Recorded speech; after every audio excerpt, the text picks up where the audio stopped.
Sir, you're charged with especially aggravated kidnapping. You're also charged with aggravated assault, and you're charged with theft of a firearm worth less than $2,500. You're talking about stuff that is not relevant. Hello and welcome to the Court of Public Opinion. I am the Recovery Addict, and boy do I have a case for you today. Why is the dog chewing on this guy? I think they have got the wrong guy there. Got the wrong guy, and the dog was biting him. He roughened him up quite a bit. There's a lawsuit. 9 out of 10 judges prefer watching the Recovery Addict live stream in their courtroom. The fireworks are not done. Now we're getting commentary on the case. Dati mihi Anglican, please, service Latino. That's literally not true. Is that correct? I didn't ask you to interrupt me. Oh, from saying. Welcome back. Welcome to the Court of Public Opinion. I am the Recovery Addict. Welcome, welcome. We are back from lunch, getting set for part 2 of day 6. Oh, wow. Chat's going wild. You guys are, it's scrolling so quickly. All right. Welcome. A big shout out to Megan Easton, first in chat today. I think it was regifted to you, Megan, if I were, candor to the court. It was regifted, but either way, you're the winner. Congratulations. First in chat, we're going to punish you for your good work by sentencing you to internet ownership. That means everything internet-related worldwide. If it's a problem, they're going to call you, Megan, and it's your job to take care of it. There is one perk, though. If you go to the YouTube page, click on the shopping tab, and then scroll through, you'll find there's a certificate of internet ownership, which now you can lay claim to. I know this isn't your first time. You probably already have this, but there's no harm in getting another. For the low fine of 50 cents, you can download your own fill-in-the-blank certificate of internet ownership, suitable for framing and or a cover sheet on your CV. Thank you, Megan, for being first in chat. Nicola Moffat says, good evening, everyone. 6 months. Wow, time flies. Thanks to the great community that have gifted memberships. Thank you for recognizing this amazing community. That is wonderful. You are part of that, though, so don't shortchange yourself. It wouldn't be the same without you here either. Nicola, thank you. Thank you so much for 6 months of being here and making it great. Let's see. Gaily May says, I need to send you some pics to the burner about Reverend Beasy. What? Are they zebra pics? Send them to the burner. I'll take a look. I can't guarantee anything, but send them. We'll take a look. We're going to jump back to court here in just a moment after I get everything set up and built the way it needs to be. Why is that not working right? There we go. That one's good. That one's good. That one's good. Oh, I see the seats are working. Everyone, please take a seat. Thank you. Thank you all. Nice to have you here. Chat not on screen. Boom. Fixed it. And I'm not on screen. Fix that too. Look at that. Oh, the jets are flying right now. Hang on. I don't think I can see them. This is the view I was telling you about, the immigration in Bell's Canyon. I don't think we can see the jets flying by here. Do you see them anywhere? That's as high as I can go before I lose the... We'll keep an eye on right there, see if any fly that far south, but they're right over me. I don't think that I'd have to point the camera almost straight up to catch the F-22s as they fly by out of Hill Air Force Base, not far from where I'm located right now in Utah. You guys can hear them. I hear them. They're shaking the house. That's you, the mountaintops. Yeah, the mountaintops, I was trying to zoom in and show you that. Now that the jets are gone, I'll do that again. Oh, that's a tree. Sorry. It's probably easier to control one of these when it's not behind your back at an odd angle. How's that? How's that right there? Is that pretty? Those are the mountains east of Salt Lake City. I believe that's Immigration Canyon. The canyon, right in the center of the deepest V. That's the one you'd go up to get to Park City, where the Olympics were held. That's also the canyon you go up to get to the Corey Richins trial, which shows you about how far away I am from that. But it's a beautiful day out there. That being said, it's also a beautiful day in the courtroom. We can see this beautiful, not quite so pretty view of the mountains from where we're seated right here. The crest on the wall is close, but doesn't compare really when you apples to apples. Our anybody count is up to 130. We're hoping to add a little bit to it today. Not sure if we will or not. Let's see. Diane McMillan says, one year for me this week. I really enjoy your channel. You got me hooked on true crime. Diane, I love that we did that. Thank you so much. Thanks for being here. All right. Just a hop, skip, and a jump up and over the hill. It's a beautiful drive, although the canyon's they have tons of accidents up that canyon. There's a section called Lambs Canyon where it's very steep. So going uphill, there's a lot of semi-trucks going about 1 mile an hour. And going downhill, there's a lot of trucks going like 150 miles an hour. Everyone cruises down and zips up, and there's a curve right in the middle. And that's where it gets you. Every time it gets you. All right. It is a beautiful view. Unfortunately, it's behind me, so I just have to look at it on the screen. But I'll take your word for it. What is the anybody count, says Pilgrim Shadow? Well, I did have it just listed as body count, but apparently that means something that I didn't understand. So we're not going to do body count. This trial started off with showing autopsy and crime scene photos, just raw, and they just flashed on the screen briefly. But it was quite eye-opening. And we said, well, we're going to count how many times that happens. And we thought we'd also add on how many times they say the word body or body cam or any body. Anytime they say body, so any body is our count. And we just like to keep track of fun stats in court, and that's the one we chose today, or this trial. Amber is the one who told me what body count actually meant. How was I supposed to know, Amber?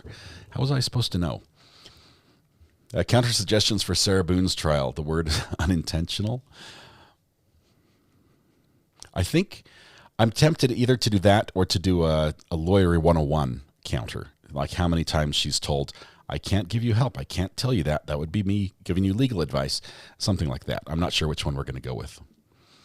Mom of 3 says, my 5-year-old grandson got dropped off at my office. Mom had a doctor's appointment, backpack full of stuff. I was rewatching and he said, Mimi, what's Wooly Willy?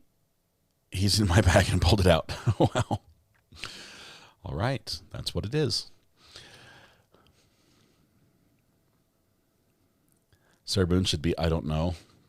I don't know what I'm doing. We've had a lot of those.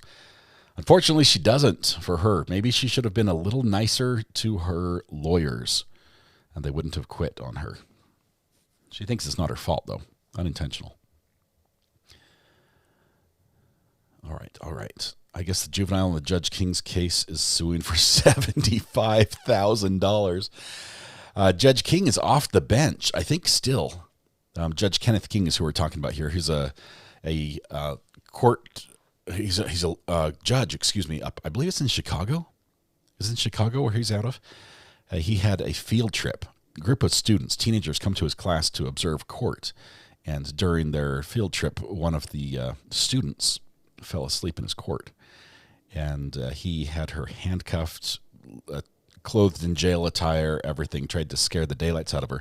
Well, now. She's showing she's not scared with the countersuit, and the judge is off the bench and might lose his position. He's already lost his teaching position.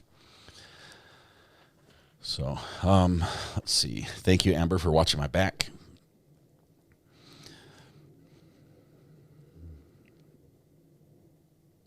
My rights.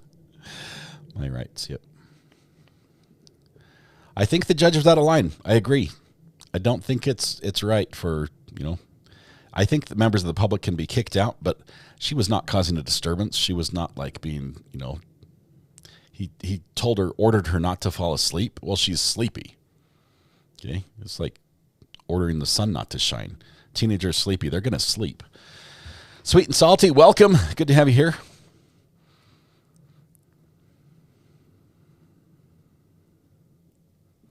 Let's see. Mama of 3 explains Wooly Willy is the bald head with a magnet that you move around.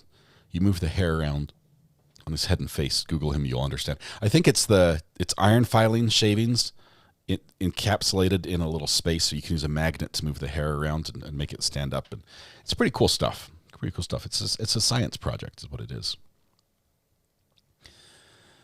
Unless she was snoring. I didn't hear that she was snoring, but either way. Let me get all the good audio lined up for you if I can before it starts. That would be a thing, wouldn't it? Let's see.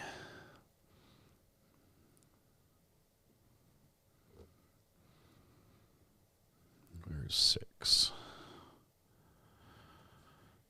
Not ready yet. Let's see, camera 2.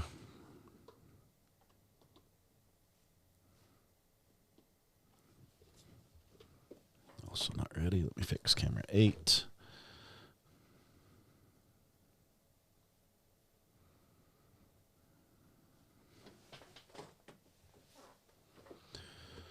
All right, we're getting there slowly.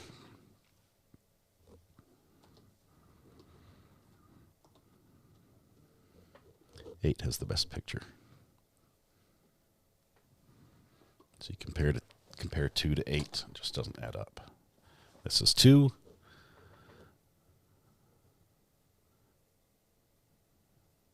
Why is it not switching?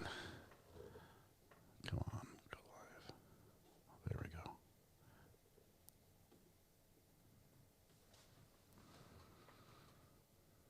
Okay, this is 2, this is 8. I like 8.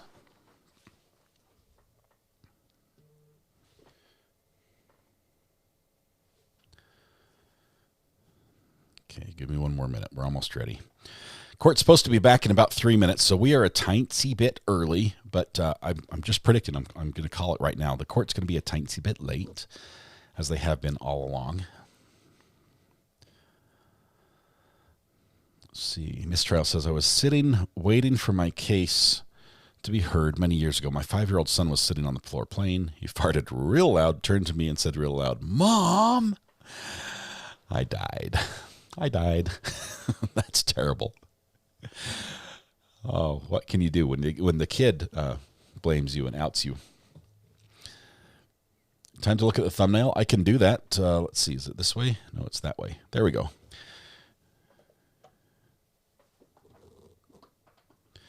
Here's the thumbnail as we have it right now. We've got the body count up here, the any body count at 130. Oh, wow. We've got the frame now. The frame is new. The new seal up here next to the judge. There's the judge with her blinged out scales of justice. The pug is wearing the yellow tie now because the defendant has worn some shade of yellow in his tie every single day of court. Got Edward Scissorhands with the hat and the shoes. There's the bag, a Sprouts bag, more scissors. There's the old guard. I'm not sure about the laptop and the touchscreen. I'll have to look at that one. There's me with eyebrows. Thank you very much. Pulling my headphones off as the cussing began. The defendant stuck in the bathtub. Lots of cursey words here. I can't quite see this one. Investigator. Somebody in jail. I'm not sure about that. Knitting on the phone. Oh, can I go to Crochet Club? Okay, I got that one. Got the reference. Got the security cameras. The cloud's been hacked up there at top. We've got the charcoal pencil. The drone and the robot with him stuck in the tub. Nail clippings with DNA. All these people are framing him. There's the bag. Washed the cars. There's the pigeon we saw. With location. Yes. That was the testimony. Lots of good stuff. The hat, the coat, the boss baby. I see that. Was it breakfast? Going to get breakfast burrito? What was the chicken? I forget the chicken. Obviously, we're in Las Vegas, Nevada. Judges chewing gum. I see that. I got most of them there. It's pretty good. Oops, let's go back the other way. Get back to chat. This is my view of chat, by the way. This is what I see. Need a fly swatter for SWAT coming in.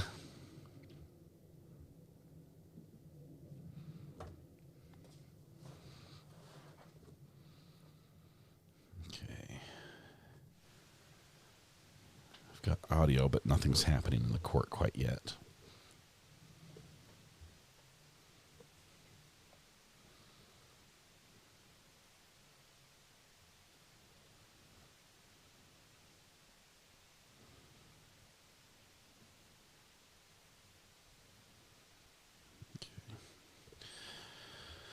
All right, you need a dorsal fin.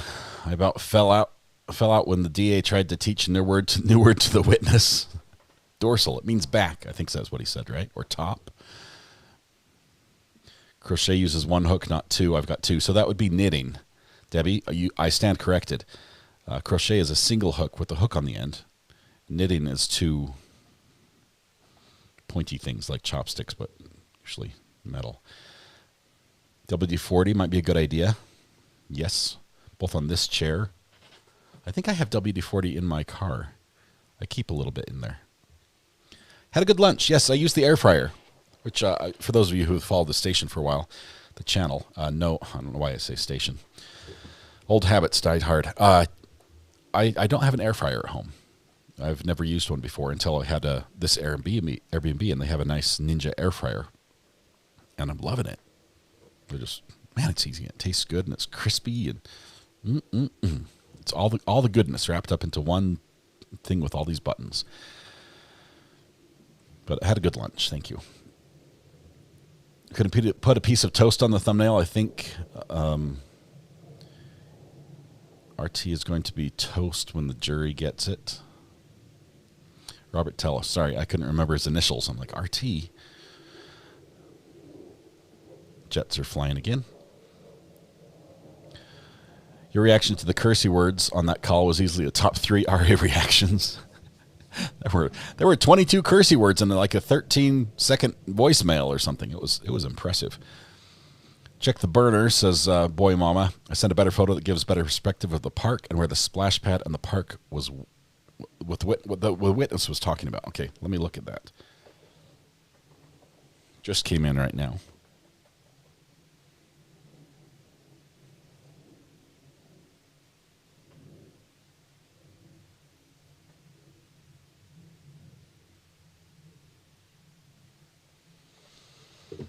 All right, I see that. We might get to that in a little bit. Thank you very much for that, Boy Mama. We're gonna look at that if that comes up, specifically if the defense tries to put the witness testimony about being at the park and seeing someone dressed like the assailant on the 28th prior to the murder with anything from the phone guy testimony. I think we might revisit that. I thought the witness said croquet club, not crochet. Yes, he did say croquet, but the word was crochet. So he read it incorrectly. Although it would be really cool if there was a croquet club in Las Vegas. Did you remember to have Mrs. Ray call Diet Coke Mama? Yes, I did. Took all this time to get RA to like an air fryer. I love it. It's really good. I'm a big fan of how crispy it makes the food. I like my fries to have a little crunch on the outside, but they have to be thoroughly cooked, and it does it perfectly. Let's see. Would that make it premeditated? I think yes, we're in the premeditated range, but I'm not sure why we're only life without parole. Does Las Vegas not have, or Nevada not have the death penalty? What did you cook in it? Healthy food. I went with veggies for lunch. Well, a veggie. Judy, I did potato. I cooked fries. I made fries for lunch. Don't doubt me. It's not as healthy as I thought, but little salt and olive oil. It was delicious.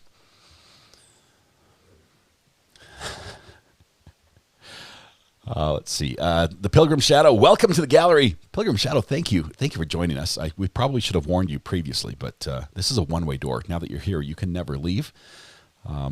I'm sorry, but at the same time, you're surrounded by friends, so who would want to go anyway? Thank you very much for joining.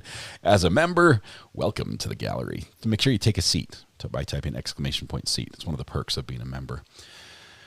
Let's see, I wonder at the park if it was him trying to figure out how long it would take to change clothes. I do get the feel that there is a lot that happened before this murder leading up to it that we don't know about.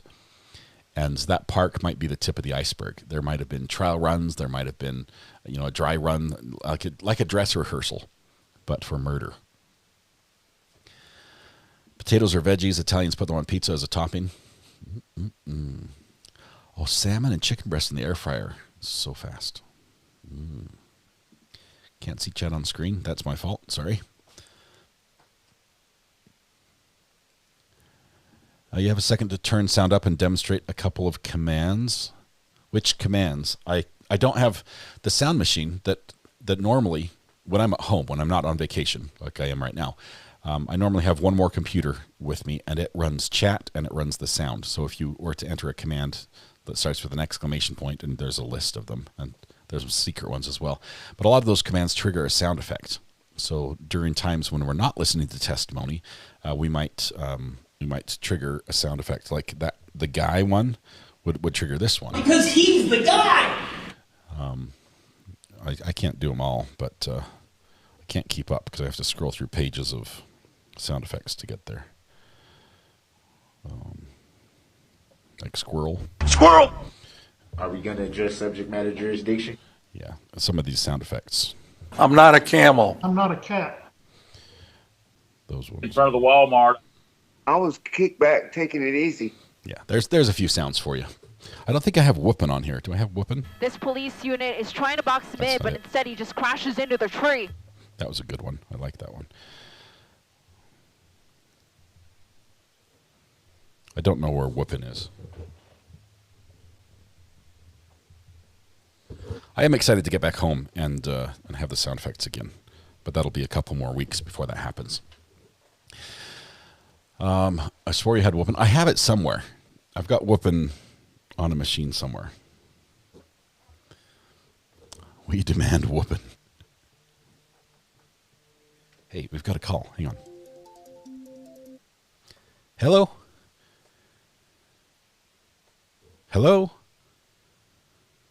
Yes, good afternoon. Kodiak is here. How are you doing today so far? So far, I'm doing well. That's great. Well, I am here to provide you a compensation money because you had a car accident, right? Yes. Okay, so can you explain me how did your accident happen? Well, we're on the freeway. Are you familiar with in Ogden on I-15, just south of Willard Bay? Do you know that area? What? Why would you hang up on me? I'm going. It wasn't even non-responsive.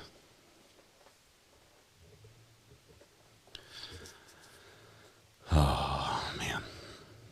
I tell you, he could have had a sale right there. He could have had a sale, but no.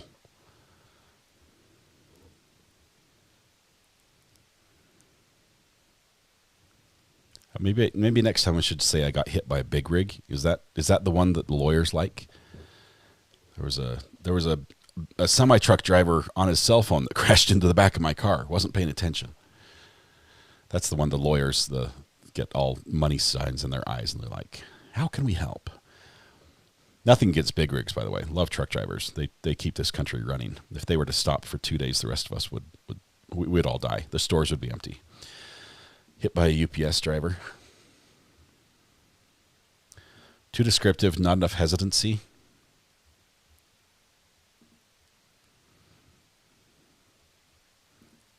I swerved to avoid a kangaroo. Yeah, it has to be not your fault. I think that's the key. It has to be not your fault. Because if it's your fault, there's no compensation money coming. Sorry. That's just how it works. All right, waiting for court here. Still nothing. Any moment now.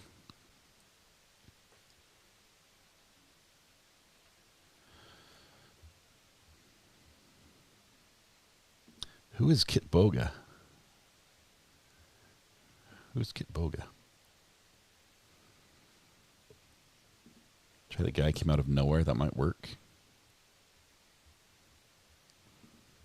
Maybe I could say I got hit by a police car in a high-speed chase and like go along with that, and then at the end let them know that they were chasing me.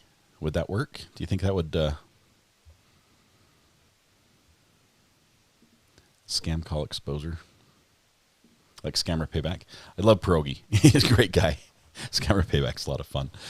And what's his name? Jim Brown. Call from Debbie Faison Cook. Debbie Faison Cook, how are you doing? I'm doing good. How are you? Great. What's on your mind? I just wanted to call and say hi. All right. Well, you're doing that. But you've got all of our attention, so you have to tell us something else. Maybe something embarrassing. Maybe just a little hobby you're interested in, something like that. Well, I have been streaming Danny Rolling's trial, so I picked a bad time to do it. Oh, man. Because I have missed the majority of this trial. But when I get done streaming, I pop onto your channel and I watch. I would tell you. So I have on this enjoyed what I've seen. Catch up on this trial. I think that the pertinent parts you want to watch are opening statements and then jump straight to whatever's going to happen today. Because it's going to be a train wreck, I think, if he takes the stand. Well, didn't you say that he's going to maybe testify His today? lawyers say he's going to, yeah. Yeah, so I'm glued to the screen. Since I got done streaming today, I have been right here waiting because I want to see what he has to say for himself.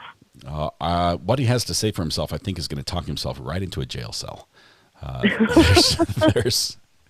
There's very few things I think he can say that might fix his predicament, and anything he does say, I think, is not going to be helpful. So it's gonna. I don't even why did he even go to trial? Why didn't he take a deal or something? Why is he putting himself through this? Apparently, he thinks he has a very believable face because he keeps making it constantly. And I realize this is somebody who has done TV ads before. He's got the TV ads like, "Hi, I'm Robert Tellis. Vote for me," and he's done that, and it worked before. And that's all I can think is well, when I directly send my message to the people, they respond. I don't think it's working this time. I don't think it is. He's trying his hardest, but when the worst evidence against him is presented, we're talking damning evidence, it's like this is you doing something bad. He does not know where to look. His eyes are everywhere but the jury, and he's the busiest man in the courtroom at that time. Notes, filing, stacking things, moving things, making. But he does not look at that jury at that time. He looks guilty to me. I have never seen a defendant with so many looks before. It's bizarre. He's unique that way, and he's obviously got a unique appearance, which adds to it. But and he's a lawyer. He should know to be Do you say lawyer or lawyer? I'm just kidding. Lawyer. Okay, lawyer. Could be both in theory. But yeah, he almost went pro se, which would have been just a wild train wreck of a trial. There's still time for him to fire his attorneys. It could happen. You never know. Any day now he might do that.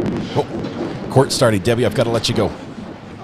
Okay. All right. We'll see you. Bye. Bye. Okay, I'll tell you this now.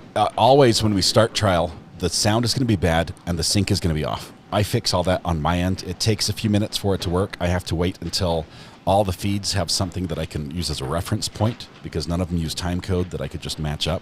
That would be easy if they sent a time code with it. But so I realize the sound's going to be off a little bit. We're going to picture. We're going to jump around a little. Might have to back up just 10 or 20 seconds to get the sync perfectly right. Does the state stipulate to the presence of our panel? Yes, Your Honor. And the defense? Yes, Your Honor. Okay, you may call your next witness. Defense calls Nicole Lofton. Defense calls Nicole somebody.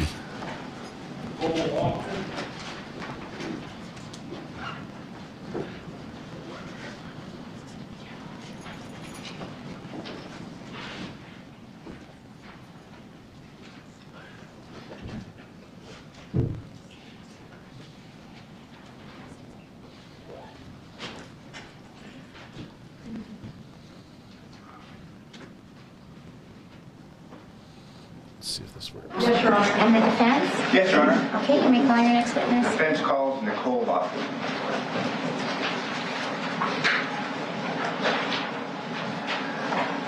Nicole Lofton.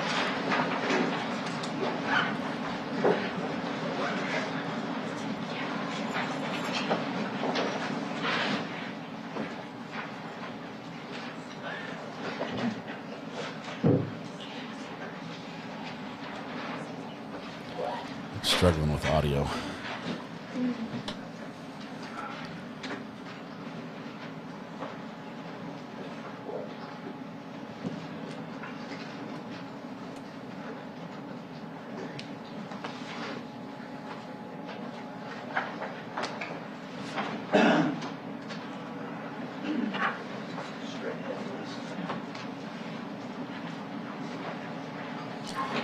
Mr. Tellis is trying out all the faces right now. If you'll please watch your step, step up into the witness stand. Remain standing, raise your right hand, face the clerk, please. You do solemnly swear the testimony you're about to give in this action shall be the truth, the whole truth, and nothing but the truth, so help you God? I do. You may be seated. Quiet voice. Please state and spell your first and last name for the record. Yes, my name is Nicole Lofton, Nichole. Lofton is Lofton. Thank you. Ms. Lofton, do you know Robert Tellis? I do. You see him seated here in council table? I do. Is he the gentleman with the fine hair or the bald gentleman? The bald gentleman. How long have you known him? With the fine hair? The bald guy. Since 2021. 2021. Did you work at the public administrator's office? I did. When did you begin work there? May of 21. He hired you. He did. When you began your employee at the public administrator's office, how many employees were there? I think our group may have been 9. And what was the environment like when you began? Well, I'll just start with Rob, and it was very inviting. He was gave me a day one tour of the office, kind of a lay of she does not want to be on what camera. we'd be doing, and this is a little bit about how the office was ran. Introduced me to the staff, which included the lead. I'm sorry, I didn't hear you. Okay. That included the lead, which was the, I forget what the title was, but she was basically the primary not investigator, but the primary, I'm so sorry. She's nervous. She was the person kind of over our group. And then there was the assistant public administrator and investigators, kind of a woman that ran the shop, so to speak. And then there was another couple of people across the street that warehouse people. So over the first couple of days, that's kind of how he introduced me to the department. And what was the general location of the public administrator's office? It's across the street from Valley and UMC Hospital. I forget the address, I'm sorry. Okay, then you're not being asked to recall that. What was your position at the public administrator's office? I've got to pause this just for a probate second. administrator. And what did your duties include to be the probate administrator? So I was responsible for what I would call my book of work assigned by Rob, and it involved receiving cases of decedents, people who passed away in the county, and basically handling their estates. Most of our decedents' families were either not reached immediately or didn't have the capacity to handle a probate themselves. Okay. So we had small estate probates that would kind of entail a nominal bank account, a couple of $1,000s, and no real property. And then we had some of the larger cases that involved real property and businesses and other assets that needed to be dissolved. Did you work at the office full time? I did. Did there come a point in time where there was news of articles, talk of articles coming out that were authored by Jeff Garman? Pause the audio just for a secon. Probably about a year into my tenure there. Okay. Would that have been about May 2022? Approximately. After the first of these series, and are you aware that there were 4 articles? I am. After these articles began to be published or to be known in the office, did you observe any expression of anger from Mr. Tellis? No. Was it fair to say that it was business as usual from the time that you started up until and through that time? As far as business is concerned, absolutely. Okay, and then you're getting to my next question. Did there appear to be a divide upon in the office once you started working there? Yes. And what was this divide? You said immediately. Please continue. Correct. So, I don't know at what point I brought it to Rob's attention, but I definitely felt a lot of tension in the office and kind of on my own, other than the training that I was receiving from Rob, some coaching or just kind words from one of the other administrators. But the majority of the staff was upset that it seemed as if they were upset that I was there. And I had to go back as in discussions with my husband and recall, like, we were coming out of COVID and I started thinking, I was like, did I interview, not in person? I knew that part of it. But I said, wasn't I on camera on Zoom? And because I remember there was some technical difficulties. So I don't remember whether or not the cameras were completely working. I do remember having seen the majority of the people on the panel, but I don't really know that they saw me. This is killing me. And I kind of immediately within the first month felt like now I'm here and they see me, a little bit taken back by got to realign whom everything he had hired. Okay, when you say whom, you're talking about Robert Tellis. Yes. Did there ever come a point in time where you were told basically you had to choose sides? Yes, pretty early on. One of the administrators, Alicia. Objection, hearsay. What's his name? Her identity? Told me. You're just going to ask her who it was? Yes. Okay, you can ask her. Was it Alicia Goodwin? Yes, it was. Okay. And not without getting into what she said, but basically this idea you felt like you had to take sides. Yes. And the sides would either be on the side of Alicia Goodwin and others or Robert Tellis? Correct. Did that cause stress to you? It did. How did it impact you? I just felt uncomfortable choosing between, I had been a supervisor before, so I felt uncomfortable choosing the staff members over my supervisor. I didn't have enough information to make a decision on one side or the other. I just wanted to do the work. Understood. And it just became increasingly harder to do the work because I refused to choose. And it appeared that your desire to do the work matched This witness that of is Robert in the witness Tellis' protection desires. program. Yes. Just to do the work. Correct. Now, in order to avoid hearsay or to draw objections, in reference to this pick sides, we had Mr. Tellis on one side, we had Miss Goodwin on the other. Who else was on this other side? Rita Reed, Noreen, and I apologize, I don't want to butcher her last name. Okay, so I've got to match up the audio Jessica, when they're at talking. some I can point, see their face. joined that side. She wasn't there initially. Initially, she was kind of helpful when I would have property come into the warehouse.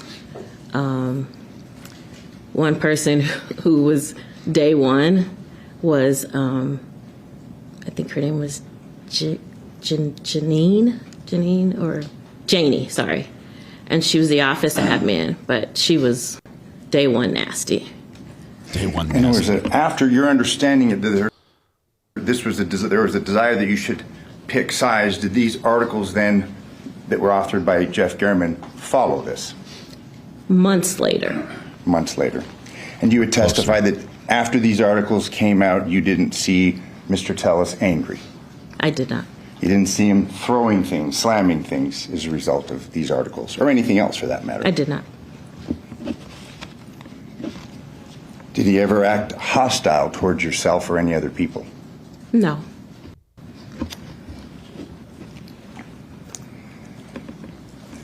As part of your duties, did you ever go with Mr. Tellis to estates that were being overseen by the Public Administrator's Office? I did. And if you could please describe for us what this entailed. What did you do with him? So most of the time, it would involve real property. And so we would meet with the brokers assigned to that had been charged with selling the property, or someone who was going to do a soft or even harder than a soft renovation. So we would meet at the property most of the time because I didn't have access to a county car. We would ride together, and then we would get out and we'd kind of walk through the property. We've already seen photos and such, so it wasn't long visits. It was just pretty quick. Mr. Tellis, or Rob, as I called him, was pretty familiar with what he wanted, what would generally be accepted by families as far as the level of work that would be done. And sometimes they wouldn't be in a condition where you could stay in there very long. Some of the real property had decedents, unfortunately, who passed away in the homes. So it wasn't something that you would feel comfortable staying long periods of time in. So what you're saying is some of these properties were in a fair amount of disrepair. They weren't kept. Either that is correct, or just the smell. Sometimes you have the smell from, decaying human waste. Human waste. Yeah. So if I understand your testimony, these homes or these structures would be unoccupied. Were homeless people coming into them, things like that? No, not so much that they had been squatted on. Just someone. It's a pretty common phenomenon for someone elderly to pass away in a recliner. Now I understand. We come in, even though the person is gone, that recliner with human waste on it is still there. The smell from it or the stench from it is still in the home on these initial visits. Now these homes, generally the person that would pass, they didn't have a will, they died. I think the legal term is intestate. Correct. And there was a desire by yourself to prepare these homes and to move them so the heirs could receive monies from the passing of a loved one. That was the absolute intent. And did you share this absolute intent with Robert Tellis? I did. I learned it from him. About how many of these home sites did you walk with Rob Tellis? I would say at the time that I left, I had done maybe 30 to 40 cases, and I would say about half of those had real property attached to them. Okay, so a substantial number. Correct. Over at least about a 1 year period or more? Year and a half. Were you familiar with his gait? The way he walked? Pretty much. If I could turn your attention to what's been admitted as State's Exhibit 338. May I publish this? Mm-hmm.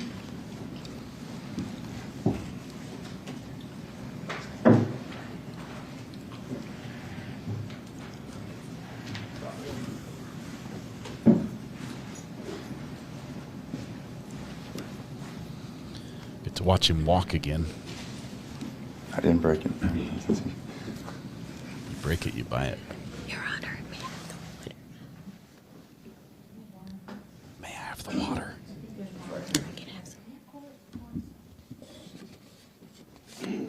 My yurt has a recliner. Love it.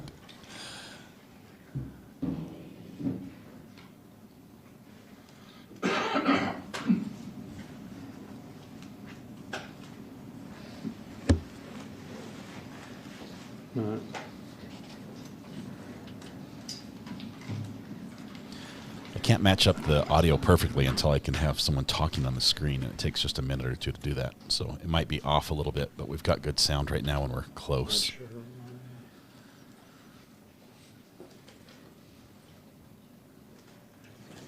I wanted to show you just a video clip, and we're trying to get it up on the overhead screen. So pull that up and then hold it and slide it to the right. It's pretending as if the monitor to your right is connected to your computer. Hey, give me 1 second. It's a virtual monitor.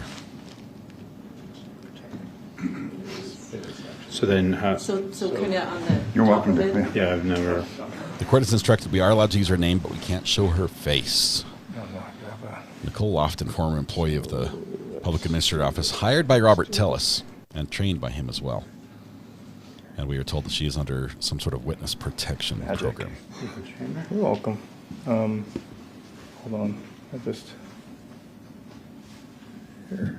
If you can. There you go. Thank you very much. So you're going to use that screen button. No. So you'll have to use the mouse pad over there and move your cursor. You'll have to watch that screen. It's like they're connected. Here we go. All right. You've seen this clip, I'm assuming? I have. Okay. I'm going to play this for you.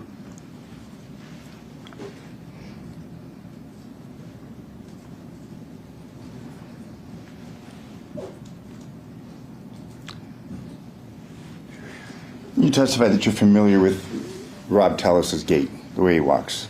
Yes. Are you able to say that that's him? I am not. You don't look at that gait and go, that's Robert Tellis. I haven't. I've looked at it before and I did not come to that conclusion. Like I said, we're not going to get the substance of conversations, but did you know a gentleman by the name of Zach Schilling? I did. Who was he and what did he do?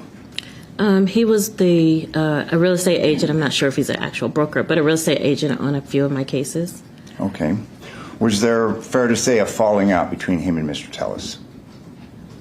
I would say between him and myself, which I brought to Mr. Tellis's attention. I wasn't aware that it went further than, or if he had anything separate from me, but for sure I brought some concerns to Mr. Tellis's attention. And was that concerning the way in which he treated the property? Personal property, yes. Not, did you? And some of the conversations he called me about and had. Okay. And as a result of, let me ask you this, do you feel like he misused property or misappropriated property? I feel like something went missing and he never gave an explanation for it. And then you brought that to Mr. Tellis's attention? I did. And is it fair to say then that Mr. Schilling basically didn't have any more listings or he wasn't involved anymore concerning the moving of these estates to get the monies to the heirs? I would say with, as far as the, at some point the office kind of broke off from supervision, so I wasn't privy to what the other person's caseloads were, so I don't know if they were continuing to use him, but I know that people, I want to say on our side, we're not using him any longer. And when you say your side... And I hadn't seen him in the office, which is not common. If you're working on cases, you see the brokers quite often. After this issue that you had with him concerning the disposal of decedent's property, and after bringing this to the attention of Mr. Tellis, your side of the office wasn't using him anymore? Correct. And your side of the office, meaning you, Mr. Tellis, and others, fair to say? Fair. And those on the other side of the office, who would those people to be? Are they the same ones that you had stated? Yes. They were using him? I don't know. I wasn't privy to their cases.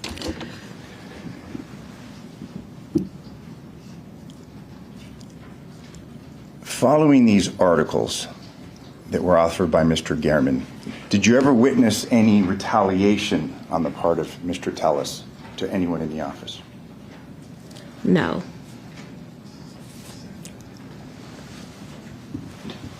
And is that from, and that would have been, the time of these articles was May of 2022 until Mr. Tellis no longer being there. Was it consistent, no retaliation?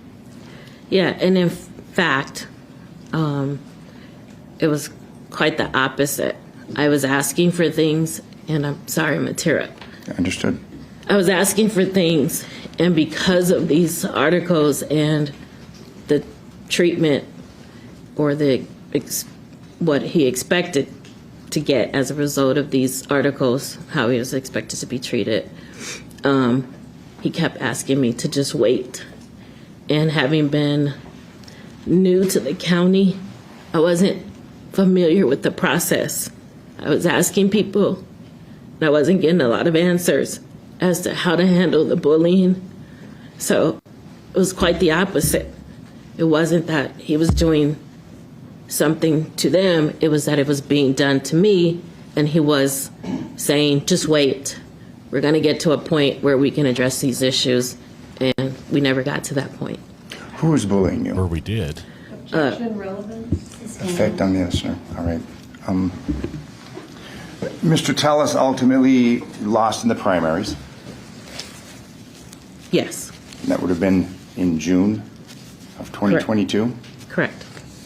Following his losing in the primaries, did you see him act out in anger? No. Did you see him become hostile with anybody in the office? No. I saw him less frequently, but on a schedule. We would put together our work and we would communicate with him, and I knew what days he would be in signing things. And again, it continued in that pattern where I had to wait for signatures. I would get denied signatures. Things that needed a certain dollar amount needed dual signatures. Things would go missing. And whose signatures were being denied? Rita Reed. So after Robert Tellis loses the primary, was it your observations that it was business as usual? You were just trying to process these estates to help those who had suffered the loss of a loved one? Everything was the same. He was the same demeanor in handling things. I feel like he might have even went an extra step to involve people in the investigative part of our job, where we had to send people out. Again, that was a little bit of my frustration, because I felt like, hey, you're the public administrator, just make a decision. But he continued to try to involve Rita in things, even though the minute he stepped out of the office, the help that I was due stopped. And that then was to the detriment of the heirs? Absolutely. Thank you. I have no further questions. Cross-examination. Good afternoon, ma'am. Thank you. Good afternoon. So I want to make sure I got my math right. My understanding is that you knew Mr. Tellis for about 1.5 years before he was arrested? Yes. Okay. And during that time period, was all of your contact with him in the workplace?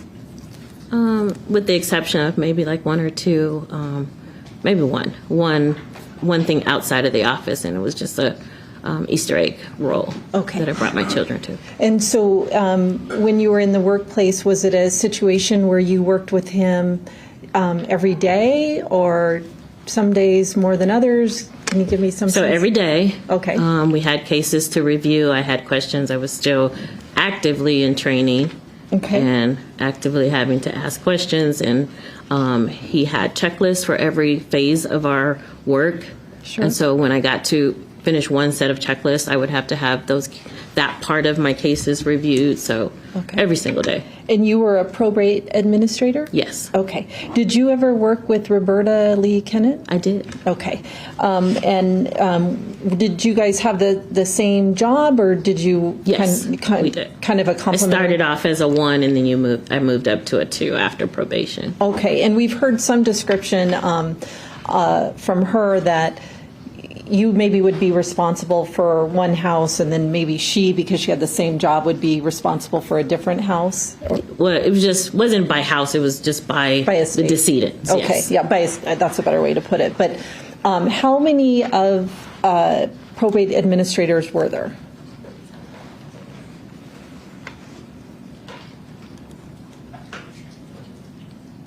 If you count the lead, 4. 4? Okay. And so and then 5. We added someone later. So I assume then Mr. Tellis would be working with, as the public administrator, sometimes he would be working with any one of the 4 or 5 of you on the various projects that associated with those estates? Correct. Okay. And when he was working on one project, I assume then you were doing other stuff on your own yes, on there's your own project. lots of tasks to do outside of. Okay. Now, you said that you started in 2021, is that right? I believe so. Do you remember what month that was? May. Okay, so it's about 1 year in when those stories start coming out about Mr. Tellis? That sounds accurate. Okay. And did you, I think you said on direct examination, you recalled that there was a series of them, like 4? Yes. And you said that you didn't observe Mr. Tellis to be upset about the stories? No, in fact, the first story he asked me to participate in. Okay. And I met with Mr. Gehrman. Yeah, Mr. Gehrman actually came to the office before that first story, and Mr. Tellis sat for an interview, right? Correct. We all did. Yeah. And then it was after that that the first story came out? Yes. Okay.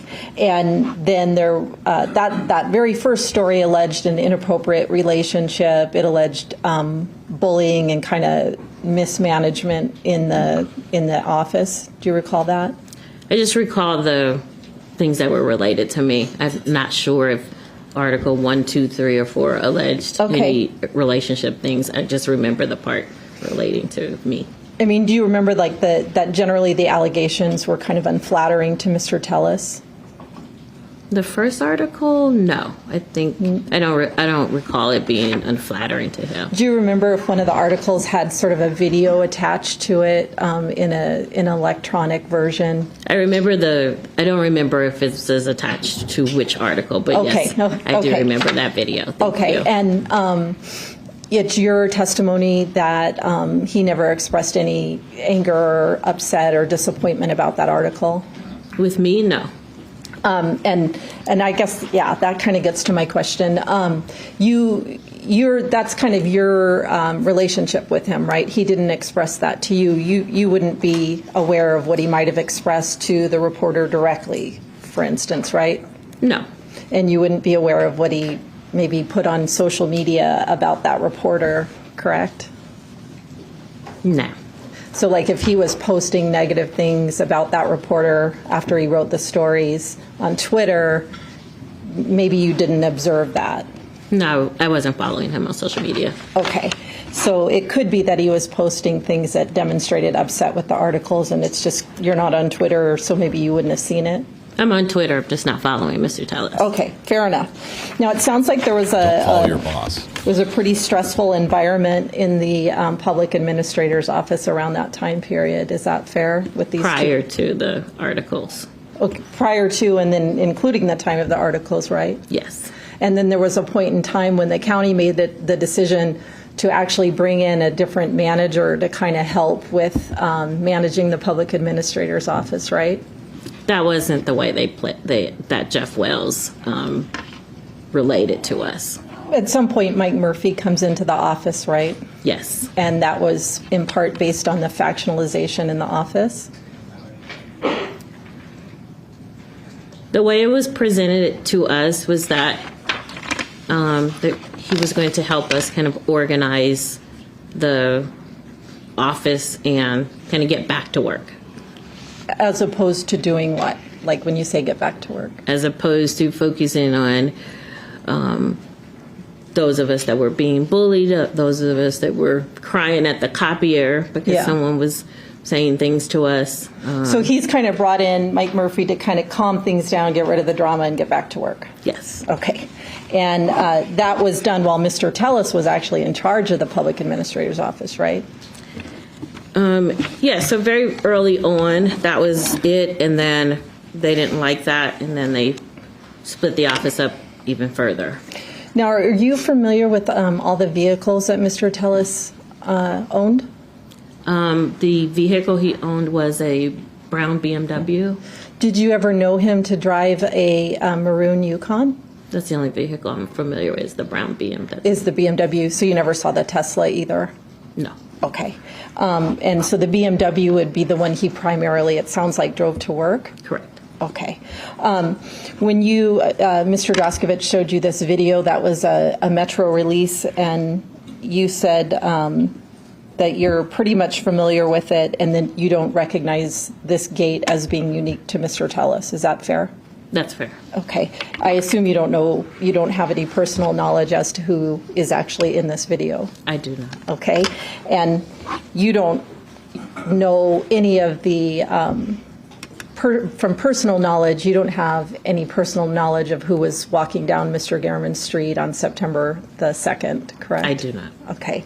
And you haven't seen all the video evidence associated with this case or the vehicles. Okay.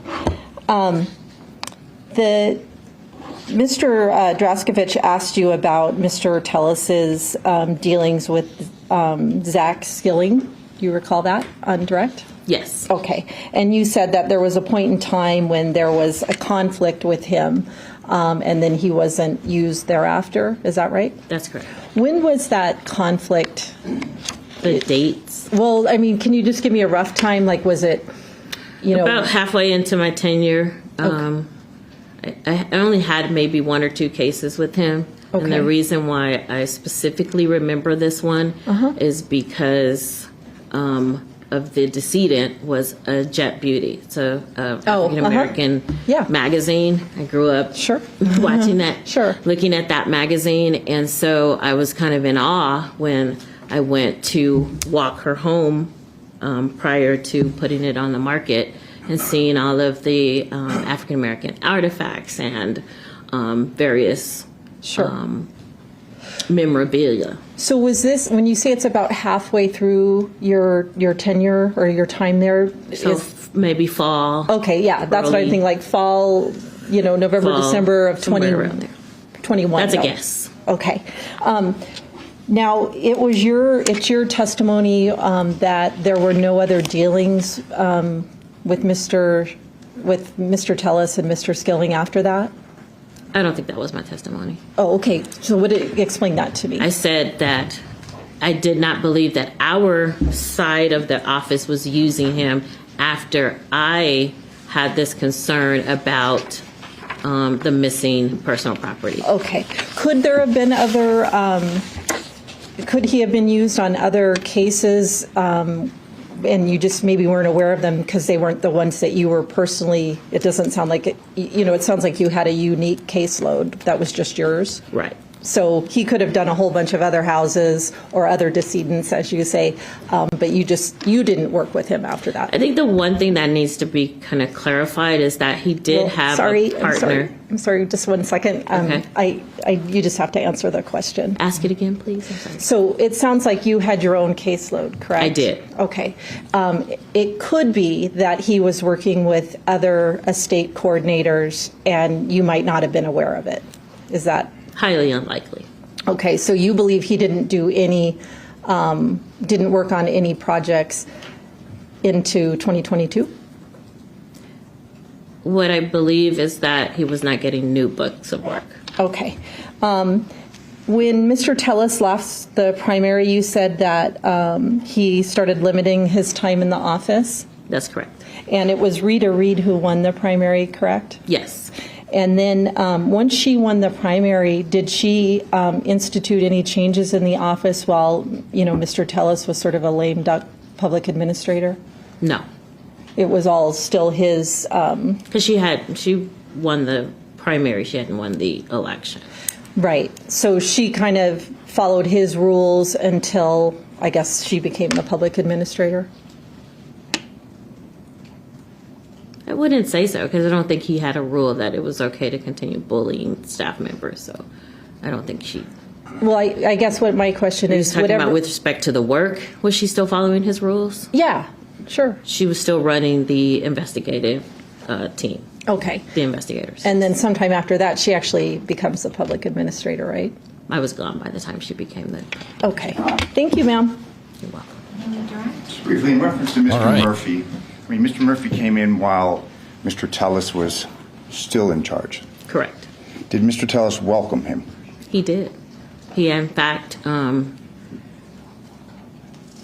offered that as one of the solutions to some of the problems I was having with Alicia and Rita and Janie, and saying that they were here and that they were going to make sure that things got back to the business at hand.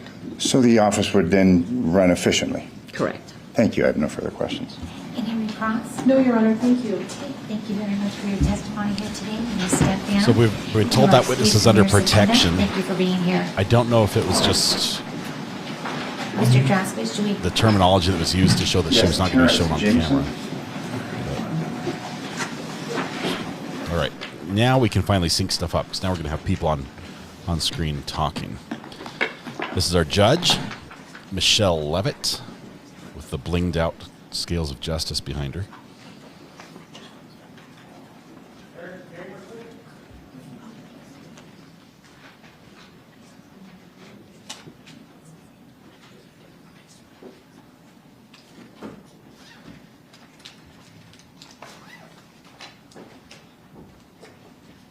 Lots of Canadians in chat. Welcome. Welcome to our friends from up north.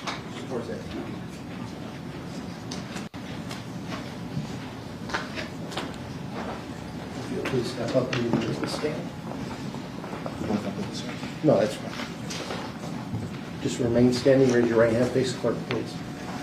You do solemnly swear the testimony you're about to give in this action shall be the truth, the whole truth, and nothing but the truth, so help you God? Yes. You may be seated.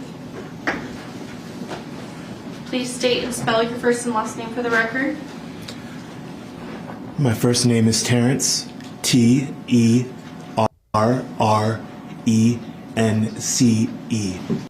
Last name, Jameson, Jamison.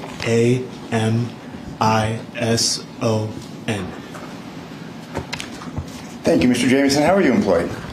How am I employed? Yes. I'm employed by Planet Fitness as a general manager. Okay, are you over a particular He's wearing store? the shirt too. Yes, the club that I run is off West Charleston Boulevard. And we have a special right now Is for it new one that's members. off of basically West Charleston and is it Fort Apache? Yes, sir, that's across the road. Next to a Whole Foods? Mm-hmm. Did you receive a subpoena? Oh, yes. Did you receive a subpoena in reference to documents or records that may be at your store? That is correct. Let me approach the witness. I'm showing you what's been marked. Is it T2? T2. If you could please review this document.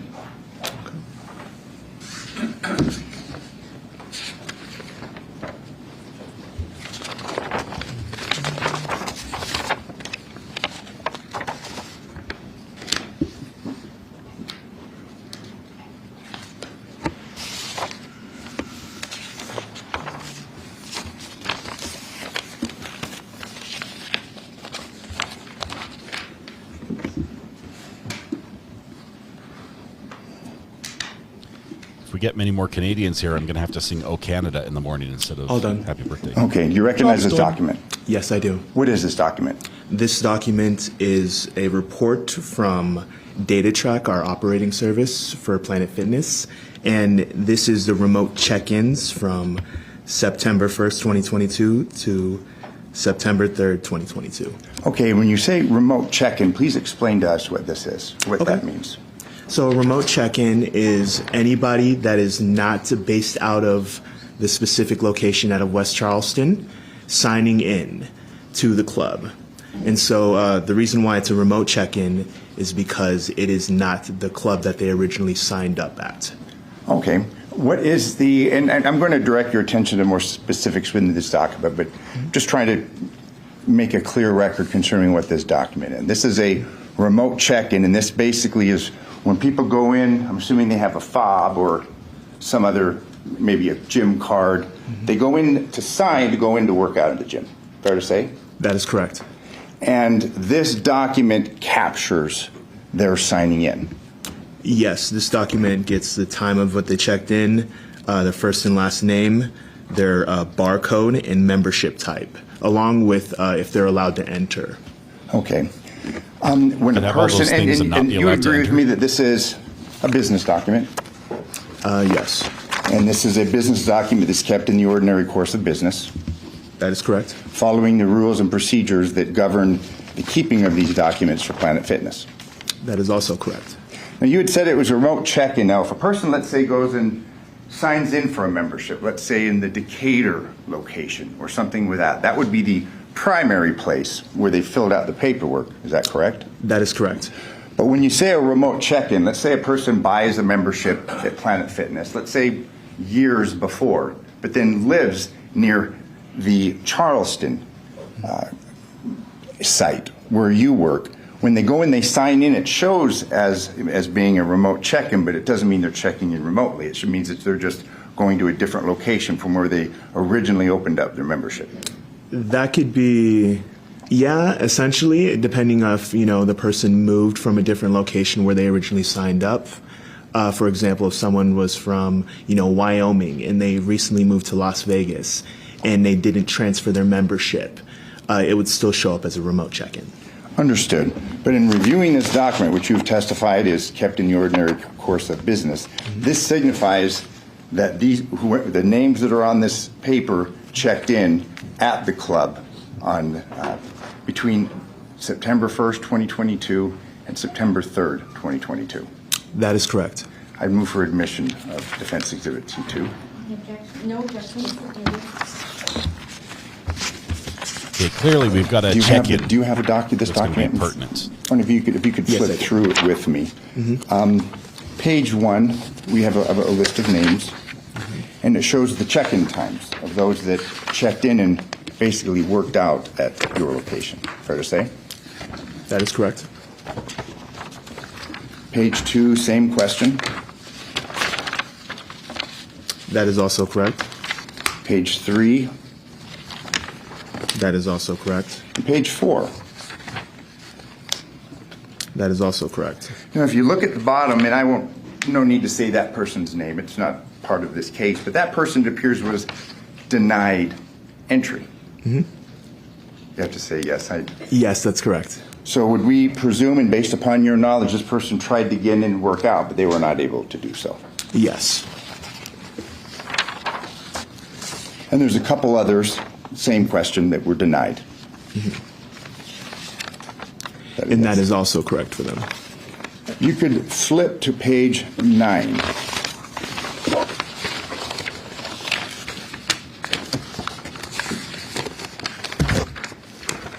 It would be September 2nd, 2022, at 12:09 p.m. Yes, I see it. Who checked in? Can I get the time again, sir? Yes, 12:09 p.m. That is going to be Robert R. Tellis. Thank you. I have no further questions. Examination.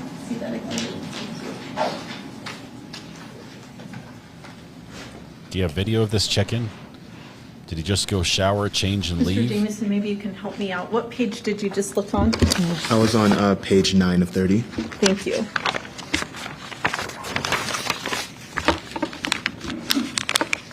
I'm going to put defense exhibit. What number is it? What is it? The Planet Fitness? Uh-huh. That's T2. Oh, thank you. T2. Sir, can you see that on the, well, you have a copy, I know, but can you see it on the screen in front of you as well? Yes, ma'am. Okay. So you're reading this record as, see my finger here, it says 9/2 at 12:09 p.m. Is that correct? That is correct. And then it has the name of Mr. Tellis and then the barcode associated with his membership. Is that correct? That is correct. Now, I think you said this on direct examination, but your location is Charleston and Rampart? Charleston, and the crossroad is Fort Apache. Fort Apache, sorry. And there's a Whole Foods, Barnes & Noble in there. And that is correct. When people, I think you said, do a remote check-in, it means that their primary Planet Fitness is not the one they're going to at that particular day? Correction, it's going to be not their home club where they originally signed up at. Oh, where they, okay. But if they happen to work out there a lot, that would be okay as long as they're still a member of Planet Fitness? Yes, if they're a Black Card member, they have access to any location. Okay. And so when you come into Planet Fitness and this kind of record is produced, is it a card that you use to check in, or when it's the remote check-in, or any kind of check-in, I guess? So for check-ins, we have multiple ways of checking in. One would be through our Planet Fitness app. The second would be a key tag. And if the barcode is a phone number, they would be able to just give a phone number to check in. Okay. And so you mentioned an app. I would assume you mean an app on your phone? Yes, the app, Planet Fitness application that you would find on Google Play Store or App Store. Okay. So that's a way that you can remotely check in from your phone? Yes, it would access a QR code that is basically your barcode for you to check in, that pulls up your information. And then that QR code, that's like one of those squares that we see, they would have to show that to you or one of the people you supervise as they come in the gym? Yes, ma'am. They would scan in at the front desk. Okay. And that's one way you can get in is if you have that app on your phone, that QR code will tell yourself or your employees that they're allowed to come in and work out. Yes. And then another way I think you said is if there's they have an actual Planet Fitness card. Yes, it was discontinued a while back, but we did have little key tags that you're able to attach to a keychain to check in. And those two ways, do they show up the same way on this record? Yes, but also there could be a discrepancy from the barcode. If you look at the document, specifically on page 9, you see that there is some that look like a phone number and some that are just a long series of digits. Okay. Most likely, we would assume that everybody has the app, but there could be a couple of members that do have a barcode still and never originally changed it. Okay. And you actually got to my next question. I would assume in 2022, most people are doing this with their phone on the app because that's easier to do? That is correct. Did he have his phone with him? Thank you very much, sir. You're welcome. Just so we're clear, though, based upon your review of these documents, you're unable to say how Mr. Tellis checked in, but that he checked in? Yes. And you have to appear in person physically and scan it or be viewed, inspected, basically, before you go in? That is correct. Thank you, sir. I have no further questions. You need to cross? No, Your Honor. Thank you. Okay, thank you very much. Oh, I'm sorry. You just Juror question. stand by. Oh, that creamy looks good, Mrs. R.A. Do you think there are any others in the freezer? Do you think maybe you could go see if there's some other yummy ones in the freezer? No? Zero luck there. Jury questions coming in. So we got right up to, but did not ask the question of how did he check in? If he did not use his phone was at home the whole time, right?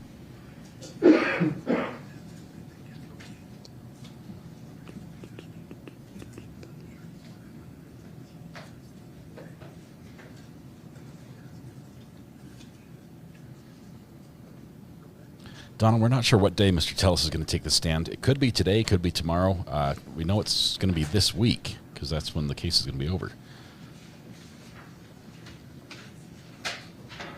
Ann says, I work at Planet Fitness, and a lot of times there's nobody at the desk. I can just scan myself in. Business just runs itself. It's turnkey.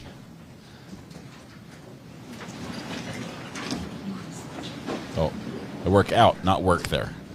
Work out, sorry. Well, maybe if there's nobody at the desk, you might be able to work there as well. Free membership.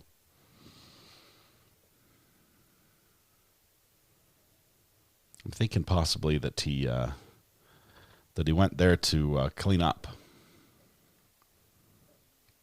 the whole shower and shave thing.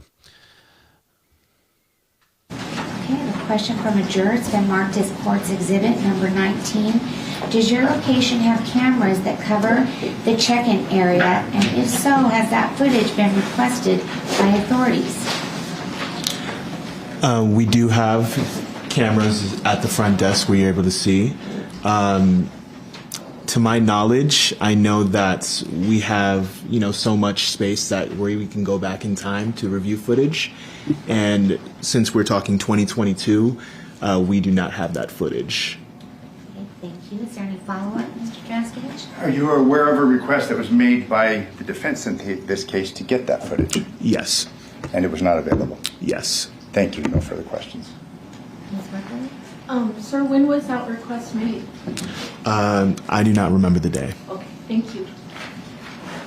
It was Thank you very much after for it your was testimony here today. been You may deleted. step I down. can tell you that. Your excuse, Mayor Subpoena. Thank you very much for being here. You're welcome. All right, this All right, at this advertisement time, for ladies and Planet gentlemen, we're gonna Fitness take a short brought to you by recess, probably Terrace about a 5-minute Jamerson. recess. During this recess, you're admonished not to discuss or communicate with anyone, including your fellow jurors, in any way regarding the case or its merits, either by voice, phone, email, text, internet, or other means of communication or social media. Read, watch, or listen to any news or media accounts or commentary about the case. Do any research, consult dictionaries, the internet, or reference materials. Do any investigation, test a theory, recreate any aspect of the case or in any other way investigate or learn about the case on your own, or form or express any opinion regarding the case till it's finally submitted to you.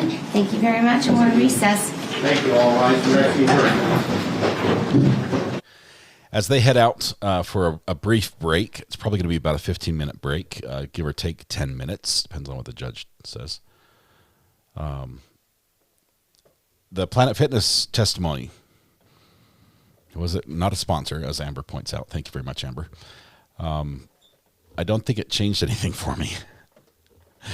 We're going to look at the mountains because we can while we're on break here. Didn't change anything for me. There was, yes, that he checked in at 12:48.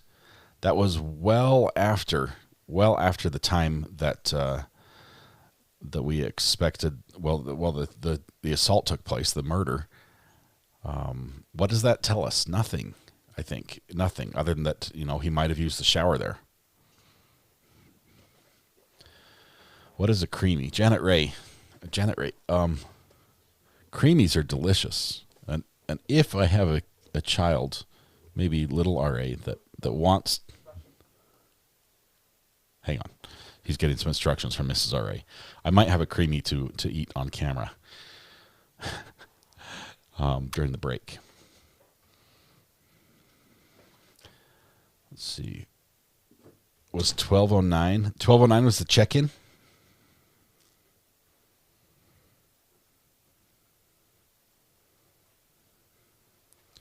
I think it was 12:09. It was. I thought it was either 12:09 or 12:49. But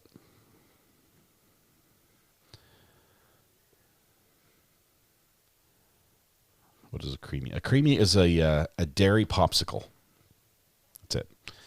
Instead of water-based and sugar-based, it's like ice cream on a stick, and it's delicious. Got to say please. I think he's going to go get me one right now. I will definitely say thank you. Let's see. Connie Marnard says, all right, in regards to your Canadian anthem comment, yes, please. I was an anthemist for 20 years for our WHL team. I would call in and sing, too. I sang the national anthem for the Scottish Games, Highland Games. Call from Geordie Minority. Geordie Minority. How are you doing, Geordie? Welcome. Hey, I'm doing wonderful. It's been a while since we talked. I know it's been a while, but I've been here. Obviously, I'm here every day, all day. I wanted to call it and say I am utterly confused by the Planet Fitness testimony. Is the defense trying to help the state out and tell them where he went after to shower? Yes. Because that's all I got from it. Clearly, if he showered in the 12 o'clock hour, he could not have committed a murder in the 9 o'clock hour. That's what they're trying to prove. It's just so wild to me. All that. I really wish the state would have gotten the video footage from that Planet Fitness. It'd have been interesting to see what he was wearing. Do you recall a gentleman coming in wearing a bright orange heavy coat and a large straw hat? But yeah, I just want to call in and obviously everyone, I would assume I'm not in the minority on this one. Yeah, I think we have a big majority on this case right now. And most of us are wondering why this went to court at all. But yeah, it's wild. They could have just handed the case to the jury after opening statements. They were good to go. They had enough evidence, really, to completely... I've never seen so much video evidence and clear video evidence. Yes. I mean, these are some... And the jury was asking for more. What about Planet Fitness? Do we have evidence from that, too? Yeah, it's just crazy. I'd love to see it. I don't think we got any. There's no checkout, right? A Planet Fitness, you check in and then you just walk out and never check out. Yeah, you don't check out. I used to go to Planet Fitness, and as was said earlier by someone, there's usually no one at the desk. I think the attorneys were utterly confused and probably have never been to Planet Fitness, but you definitely just walk in, scan your barcode, and get to it. And sometimes there'll maybe be someone there, but that's rare. But yeah, you don't check out, but you can definitely walk in there, scan your barcode, and go straight to the showers and leave. So that's exactly what I think happened there. I've got to admit, I don't think I've ever attended a fitness club, ever. And it shows. I mean, I have to admit that part as well. But this is new to me, so I'm learning a lot about the fitness club scene through testimony today. Yeah, I mean, I was wondering why no one had even brought this in, especially, I don't know if the state expected the defense to use this or not. I'm seriously confused why the defense is trying to use that at all, because his check-in was not at the time of the murder. So the only reason it would make sense is if it was while the murder was taking place. Yeah. I think what they need to find, or what they need to have for any of this testimony to be valid, is something that has a timestamp on it that puts him somewhere else. And right now they have not done that. They have not been able to find that. So far, it really hasn't pushed the needle at all for me. Yeah, I mean, this just so much of this is so surprising.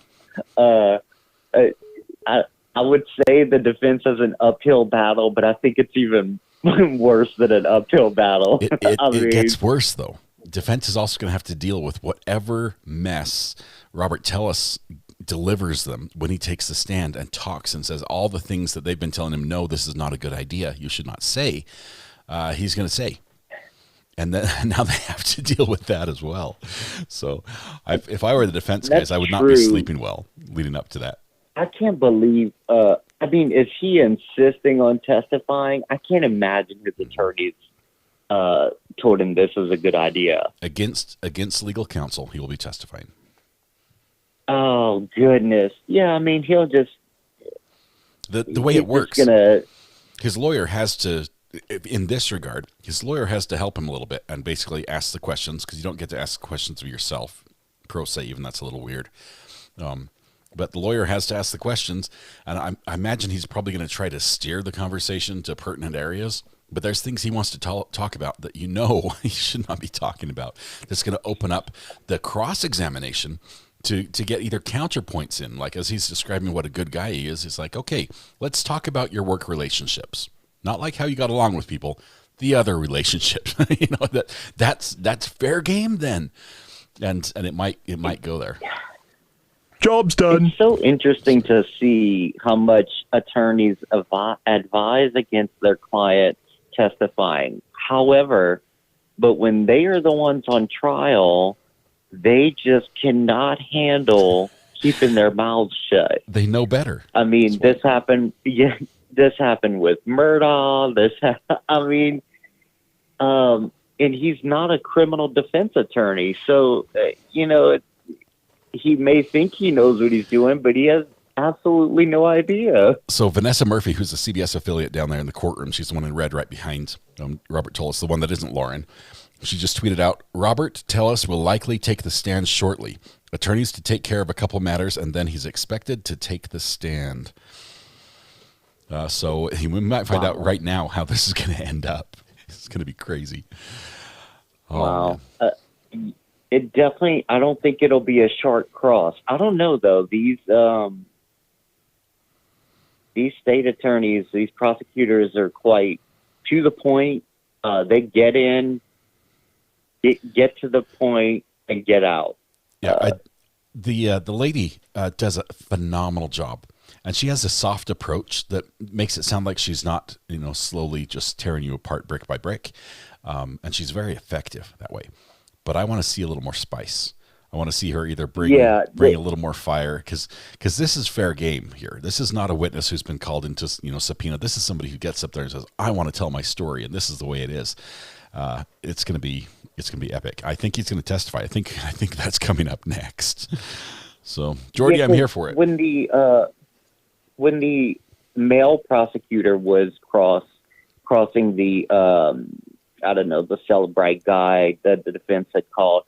I just found he was a little too aggressive. I'm not sure why because it was easy for him to just do his cross at a even. He just was a little bit too heightened, maybe a little too excited to get into it. Yeah. But hopefully whoever is going to do the cross can kind of hold it back and just make their points. I think the female, the woman is so much that she's amazing, really amazing. And I usually don't think that of a prosecutor. Yeah, I will say this. We have just top level lawyering on all sides here. Defense is doing a phenomenal job. Look at the cards they were dealt, okay? Look, they have a tough hand, and they're doing a phenomenal job. The prosecution is doing very, very well. We have a jury that's asking great questions that are pertinent as well. And then we've got a judge who I think is, for the most part, excellent, other than their timeliness. She gets down 2 points for that. But other than that, she's doing great. We are waiting for the judge to come back. That's her chair. It's a nice chair. It's not like the expensive chair we saw in the last trial, but still a very nice. I'd put that probably $2,000-$3,000 at least. It's a spendy throne. I'm not appreciating the mauve color, but it's a nice chair. But yeah, I'll say that everyone's definitely doing a good job. I think the issue, probably for the defense, I think a lot of these experts were hired prior to these attorneys coming on, is what it seems like. Because I think one of the experts yesterday, he had asked who had hired him, and it was the defense's investigator or whatever. Yeah. There was a time where the defendant was trying to be pro se. And so this attorney really is late to the party when it comes to that. And he's doing a pretty good job that way. But I think he knows what the outcome is likely to be. Anyways, I'll let you get back to it. I just wanted to give my little opinion on the interesting Planet Fitness. Jordy. Or lack thereof. Thank you so much. We have to do a panel again and get everybody back together. That was a lot of fun. So, yeah, we got to get the band back together. Awesome. Thanks, Jordy. We'll catch you later. All right. Bye. Bye, everybody. Bye. I will tell you, Jordy's amazing. This peach creamy, it is perfect. It is absolutely perfect. Okay. I missed a body. Thank you, Donna Barry. We will add the body to the body count. I'm not complaining about it. Let's see. I hear about my mates in the cities are prefer this lifestyle. I don't know what it was a reference to. I missed the conversation. This is a tweet from the Nevada Circuit Court Twitter feed. Nevada 8th Circuit says, after a short recess, Robert Tellis is expected to take the stand in his trial before Judge Michelle Levitt. So now it's official. The court's tweeting it out as well, not just the news reporters. If you can't bring in enough for the whole class, then you can't have it either. It's 10 minutes from Bronze Circle to Planet Fitness, no? Yes, they're very close to each other. There are two, like one on each side that he could go to. About the same length of distance away.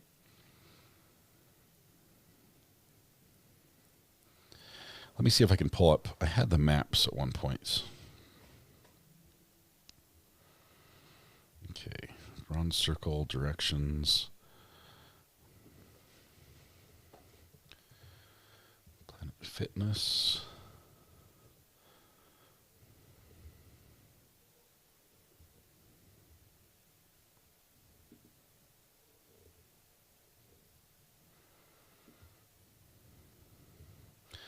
Apparently there's a couple. There's one north of them that's 15 minutes away. That's probably the quickest.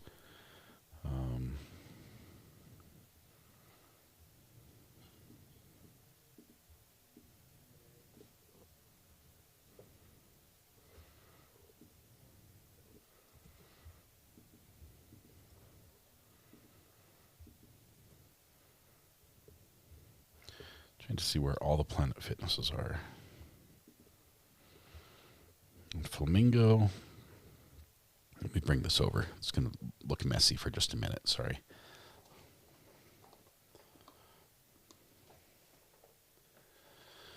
All right, here we go. This is our map for Las Vegas. We have a couple different Planet Fitnesses we can go to. We've got Deer Springs Way.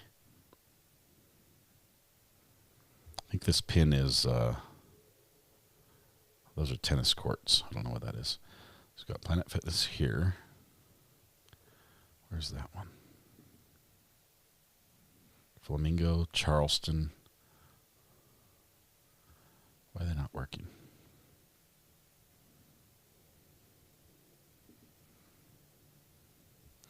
The map's not working very well. I apologize. I'm not sure what's happening here. But basically, you've got, let's see, Twin Lakes.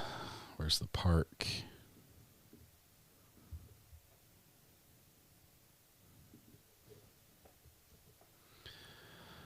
Bronze Circle is right here. There's a Planet Fitness just north of them. I don't think that's the one that we went to.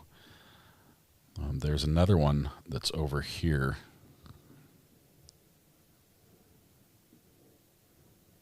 Not sure how far away.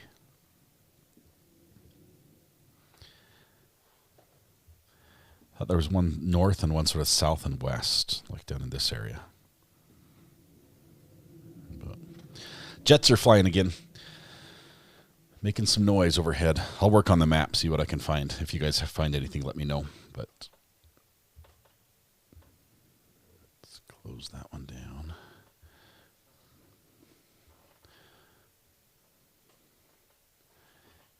If he takes a stand, it would be crazier than Murdoch. He's going to take the stand. The district court just tweeted out that he's going to take the stand after this break.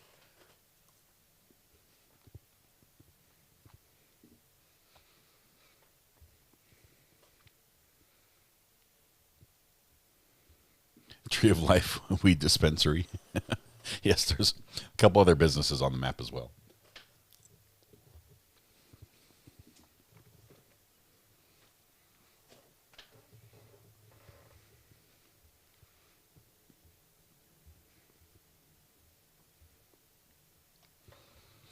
All right. See some action around the court. Let's see if I can show you what's happening here. People are walking around. There should be a colloquy first, the judge does, with Mr. Tellis to just make sure he's on board with what's about to come his way. Job's done. Job's done.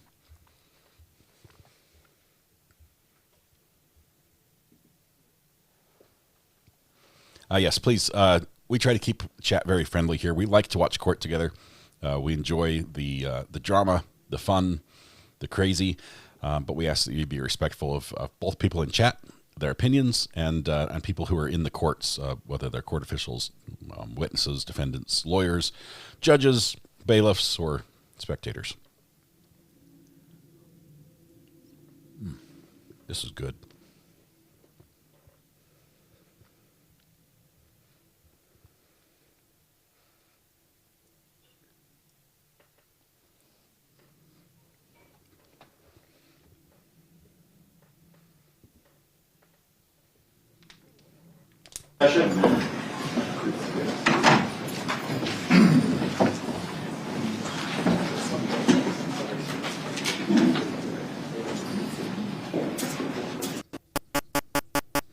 That audio sounds terrible. The hearing is taking place outside the presence of the jury panel. Mr. Droskowitz. Your Honor, our final witness is Mr. Robert Tellis. I've confirmed with Rob Baer, and we're going to ask the court's permission to allow him to testify by narrative. Okay, that is fine. Anything else before we bring the jury panel in? Not on behalf of the state, Your Honor. Okay, Mr. Tellis can take the stand. He's going to testify by narrative, which means he's just going to tell his story. Behind this.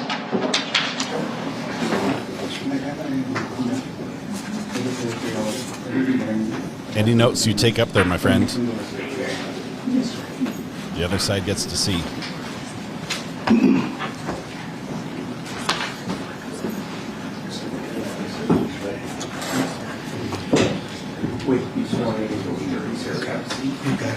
Jury panel. I will swear. I will swear in front of the panel. May I get a copy of the paper so I can look at it on? He wants Did you guys all the can I exhibits? copy of that? Or this is our copy of them. And then never mind. State have. As far as Does the he have- exhibits go, I mean, if he needs to use the exhibits that we've admitted by stipulation, Oh my goodness, this is I going don't to be have an wild. objection to him using those exhibits. It seems like he may have notes though in front of him. Well, if he's using those notes, we're going to need it. And just so the record's clear, Mr. Tullis, are you intending on referring to your notes in the course of your testimony? Yes, I am. Then I'm going to need a copy of this. I'm providing the state a copy. Oh, well, Mr. Draskovich is ready. He wants all the exhibits. Yes. Does Mr. Draskovich have a copy of the defendant's exhibit list with him that I provided earlier? Okay. Yes, thank you very much. I And appreciate Mr. it. Tellis, you have a copy of the exhibit list? I've written those exhibit numbers next to my, so I'm good on that end. I think as long as I can read my writing. When he's ready for them, I will pull them. And Your Honor, in order for this to proceed smoothly, when he refers to it, when Mr. Tullis refers to an exhibit, shall either myself or even. Yeah, Amy told me that she will make sure the record's clear. Here comes the jury. It's about to get crazy. Zachary Wells just gifted 5 memberships. Thank you, Zachary. Your continuous generosity is much appreciated. Thank you so much.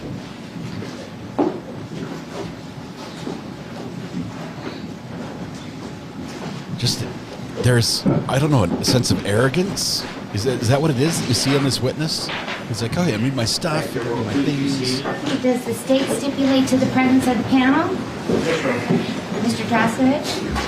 Thank you. Yeah, you'll stipulate? We will stipulate. All right. It's going to be sworn in. You're going to call Mr. Your Tellis? Honor, the defense calls Mr. Robert Tullis. Please raise your right hand. Final witness. Do you do solemnly swear the testimony you're about to give in this action shall be the truth, the whole truth, and nothing but the truth, so help you God? I do. You may be seated. Please state and spell your first and last name for the record. Robert Bayes. The first name is Robert. The last name is Telles. Mr. Tellis, the state is going to allow you, or the court is going to allow you to testify by way of narration. So please tell us. Begin with your story, sir. Tell us, Mr. Tellis. Thank you, sir. So, thank you, bits and pieces. First of all, and excuse me, I'm obviously a little nervous. This is it's a day I've been waiting for nearly 2 years. You know, this thing's been kind of a nightmare, frankly. And again, I want to thank you for being here. And right now, I want to say unequivocally, I'm innocent.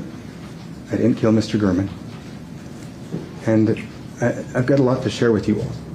There's been a lot of testimony, and my concern is making sure that you hear what I think about all these things, and you know what would the concerns that I have with some of these things that have been brought up.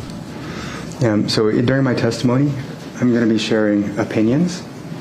I know that folks like Zach Schilling and Mr. Mogg shared their opinions with you, and these opinions were almost, I guess you could say, argumentative in a sense, right? Basically, Zach Schilling said, well, I'm an expert on shoes, and, I think that those shoes that the killer warrior is wearing are the same ones that I've seen the sheriff's wearing all the time, right? So he's arguing that he's an expert and you should believe him. And I think the same goes for Mr. Mogg, right? So I think that when I share an opinion with you, someone might say it's argumentative, and when I say something, I guess I specifically mean the state. But I think that when I share an opinion with you, that's my right, and it's your right to decide whether or not you agree with my opinion or not, whether you want to adopt my opinion or not. He's giving a so closing I'm just statement. hoping that I'm not stopped from sharing with you what I have to say. This is bizarre. And when I guess right off the bat, I'll share an opinion with you. The medical examiner testified about how Mr. Gurman was murdered, and I had to see pictures of Mr. Gurman's body, in preparation for the case, and it's obviously it's ugly. But when the medical examiner testified, it's the first time I'd learned how Mr. Gurman was murdered. Now, I think it's the way that he was murdered speaks to, I think, something or someone who knows what they're doing. The idea that Mr. Gurman's throat was slashed and his heart was stabbed. I think that's, I don't know if anybody could just do that, right, without some kind of training, without some kind of expertise. So, and I'm personally not combat trained. And none of that. So it seems to me that when I heard that, I thought, my God. So that's, I guess, one example of the type of opinion I'll be sharing with you. Oh, wow. And I want to also provide relevant facts and the truth and, things that I think are going to tend to disprove a lot of what has been said. And also when it comes to some of the witnesses, some of the documents that I'm going to try to get in are going to kind of go to, whether or not they're being truthful. So again, I'm hoping that I'll be able to get those documents into. I guess we'll see how that goes as well. First, I want to kind of go into my background a little bit. So, out of high school, I got a job at a small computer store, and building computers, that type of thing. And then I got an opportunity to work in IT, right? Information technology, working as a network technician. The .com crash occurred, and from there I ended up going into property management. And I enjoyed that. I became a leasing agent, then an assistant manager, then a manager. Then I took a strange turn and got into maintenance, fixing stuff inside apartments, that type of thing. I've done that. And from there, started to get involved in air conditioners. So then I became an HVAC technician, an air conditioning technician. And it was all, self-study. Right? I took a course for the EPA certification, which is, the license that you're required in order to handle refrigerant, like Freon, those types of things. I kind of learned the basics of air conditioning on my own. And the only reason I say it is, going along is I've kind of developed this analytical mind, right? And so that led to me becoming an attorney. And so then that even built more on that analytical mind, where I think about, all the things, all the things wrong in this case. And you add on top of that the fact that I've been sitting in a cell for close to 2 years. So I've had a lot of time to think about a lot of these issues. So again, I think I'm going to point out some strange things about this case. I guess the jury knows it's in custody. But anyway, going back to my background. So became an HVAC technician. I started working at the College of Southern Nevada. Oh, sorry, I didn't mean. Job's done. Name check I was going to say local community college. Sorry, I'm very nervous. Excuse me. So I started working at CSN, managing a team, and I was doing that by day. And I went to law school at night. They have a part-time program at Boyd School, or they did then anyway. I don't know if they still have it, but I went through law school at night. But before I got into law school, I met my wife online, we started dating. I got into law school. We got married. We had our daughter together. So by this point, I had a stepson. I had my daughter from a previous marriage, and my wife and I had our daughter together. When I got out of law school, I opened my own probate firm, or my own law firm, and I focused on probate law. Now, you heard this term earlier from Detective Jappy, probate, and also, of course, a couple of other witnesses. And, I do have a correction for, I guess, the way that Detective Jappy characterized probate law, but I'll get into that as we discuss further Compass Realty. So I want to go from here, from my probate work, into how I became the public administrator. I was, again, a probate attorney, working cases for families, and John Cahill, the public administrator at the time, he saw me in court and, saw that I was, kind of a new face. And so he started giving me a couple of cases in there. He worked with various attorneys throughout town. So I started doing some work for him, and I can't remember exactly how long I've been working for him, at least a few months, maybe 6 months. But I was part of this volunteer group. We had these weekly meetings where we would bring people in to speak, right? And the group was very interested in learning about things happening in Vegas, right? So I thought, well, gosh, getting the Clark County Public Administrator in to speak would be really great because nobody knows what this guy does. When you hear the title Clark County Public Administrator, a lot of people think that we're talking about the guy who runs the whole county or something, right? I mean, that's oftentimes when I was in the office, I had these emails from people telling me to fix this on that side of town or this, that, whatever issue, right? So it's the public administrator, is the probate administrator for the county. And again, it's basically the office that safeguards property until family can step in. Because, again, when the coroner got there, the coroner couldn't find the family. So it's our job to do the safeguarding. And if for some reason the family can't or does not want to do the administration, our office takes over and does that administration. So, I got in there, hit the ground running, we're working. I find out at a certain point as I'm going to court that there's a situation with some of these private administrators. Now, a private administrator is, when we talk about them, is anybody who is handling administrations, or really, I'd say private corporate administrators, because any family member could be a private administrator, right? The probate commissioner, who is basically an appointee of the probate judges, he had these concerns with some of these folks. Right? And I was in a hearing one day where he asked me to take a look at a case. And, the attorney for one of these guys or one of these firms was there, and, we were talking.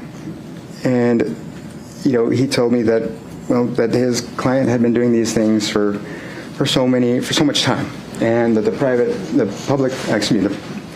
prior public administrator didn't have a concern with it. And I asked him, where are the, this is the first I'm hearing about this. He said, well, we've been mailing your office notices every time that we come to court. And so, just FYI, the fact that these folks were required to send me notices was ordered by the probate commissioner because he was very troubled by what he saw going on with this firm. And so I told him, no, I've been at this for maybe 7-8 months, and this is the first I'm hearing of it.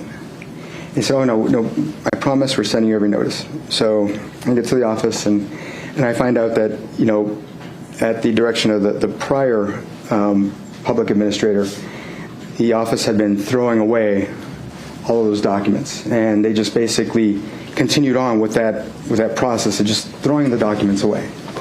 And I told my staff, we're not doing that anymore. I need to look at these. I need to see why the probate commissioner was so concerned.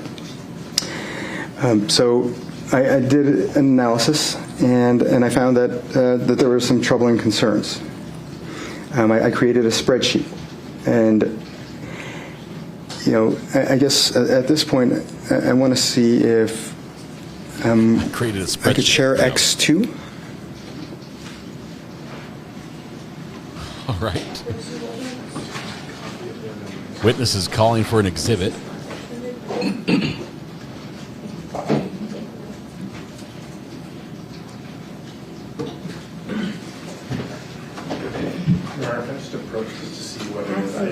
I don't have the name. Your Honor, can I talk to my client, the witness, right now? Because we have no idea what he's doing.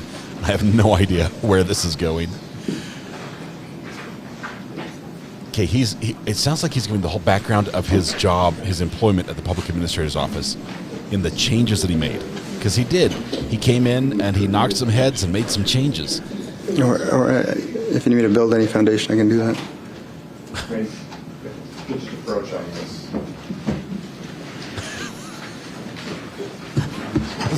The witness is going to build foundation so he can bring in his own exhibit. Your Honor, I know this is what's going on up at the bench right now. Your Honor, I know this is a little it's not normal. Okay, this is deviant from the norm just a tiny bit, but just roll with it. I think he's onto something. And the state's going, I say we let him. I realize it's probably not against the rules, but I'm not going to object. We want to see where this goes. It's going to open all the doors with this testimony. Very unorthodox. He's trying to lawyer from the witness stand as a defendant. And if that doesn't work, he might just fire his attorneys right here, right now. Is it admitted or? There's a relevancy. Okay. So then. But I assume you're going to lay some foundation. Yeah, of course, absolutely, Your Honor. And again, this goes to the theory of my case, right? Somebody framed me for this, and I believe that it's Compass Realty, and I believe that it's for the work that I've done against them. Compass Realty framed him. This document here shows the start of the work that I began against them. You're going to hear much more about the things that I did and the things that they did. And so, again, this spreadsheet, I think really, it's the beginning. And so I'd ask if I could please have it admitted. X2 is being proposed. Is there any further objection? I'll stand by my prior argument. It's admitted. All right, here we go. So pull up the spreadsheet. When you view this exhibit, or X2, you'll see that there's a spreadsheet attached to it, and I just want to go over a few of the cases with you. And well, generally, first I'll tell you that again, it was about 60 cases. And let's see here. He made his own spreadsheet that he's for about 60 cases. There's about a $6 million difference between, and this is total. This is not each, but obviously, for those cases, there's about a $6 million total between the time that the estate sold the property to the time that the person who purchased it sold it to another person, right? And so that's quite a bit of money for that. I'll say that originally the estates in total sold the properties for $8.5 million, and later the people who sold it after, they sold it for about $14.5 million, right? So when you're talking about $8.5 million, so they're making and then $100,000 making $6 million on each property. It's nearly double, right, from one sale to the next sale. And if you look at some of the homes on here, you'll see, for example, there's this one, Prince, Bobby. So the deceased's name is Bobby Prince. The estate sold the home on December 31st of 2018 for $232,000, and the next sale was done the same day. So the person who bought it resold it the same day, flipped it for $50,000 more. Now, as administrators have a fiduciary duty to get the maximum value that they can for the estate. When I see a situation, and again, this is the most extreme one. I mean, I'm not saying that all of them are like this, but all of them are. There's a significant difference between the one price and the other price. But this is just the most extreme one. Is for someone to be able to resell a property the same day for $50,000 more, it's just not right. So, it happens and again, all the you'll time. see that again anywhere from 30 to 50% between the two sales when you review this exhibit. And so this floored me, right, to see that this is going on. And immediately, all I knew was that there was something funny going on here.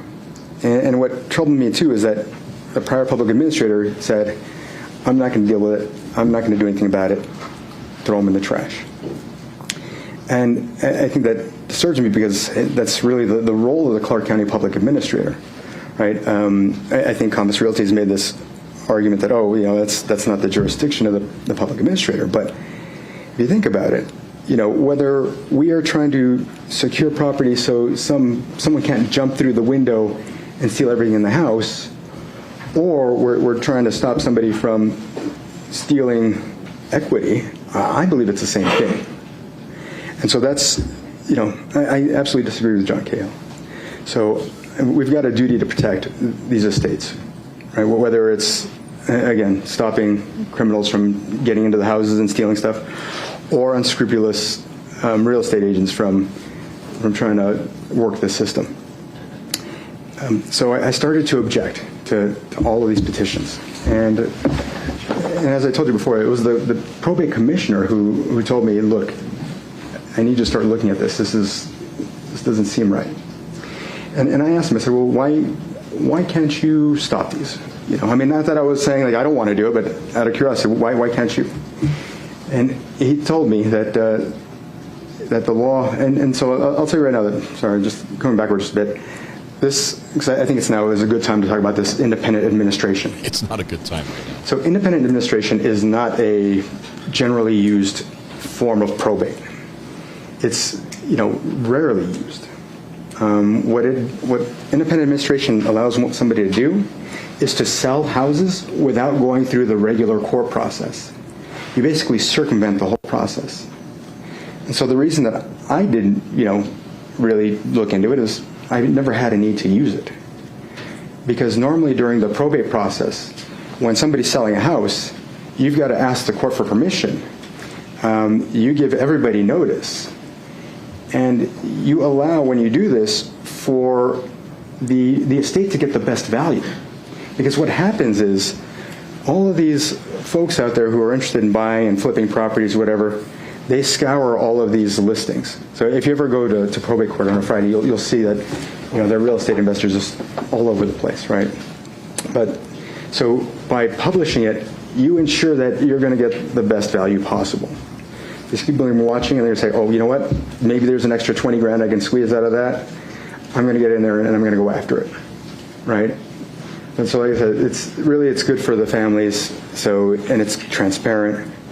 So when somebody uses this Independent Administration Act, and they're a corporate probate administrator, that's concerning. Because basically what they're trying to say is, well, I want to sell this property out of this estate, but I don't want it to go through the regular process. I want to be able to sell it to this guy at this price, and that's it. And when they would use this type of law, the law says that if nobody objects, then the probate commissioner has to grant the petition. Right, so his hands were tied. So one of the things I did do later was I actually went to the legislature and raised my concerns.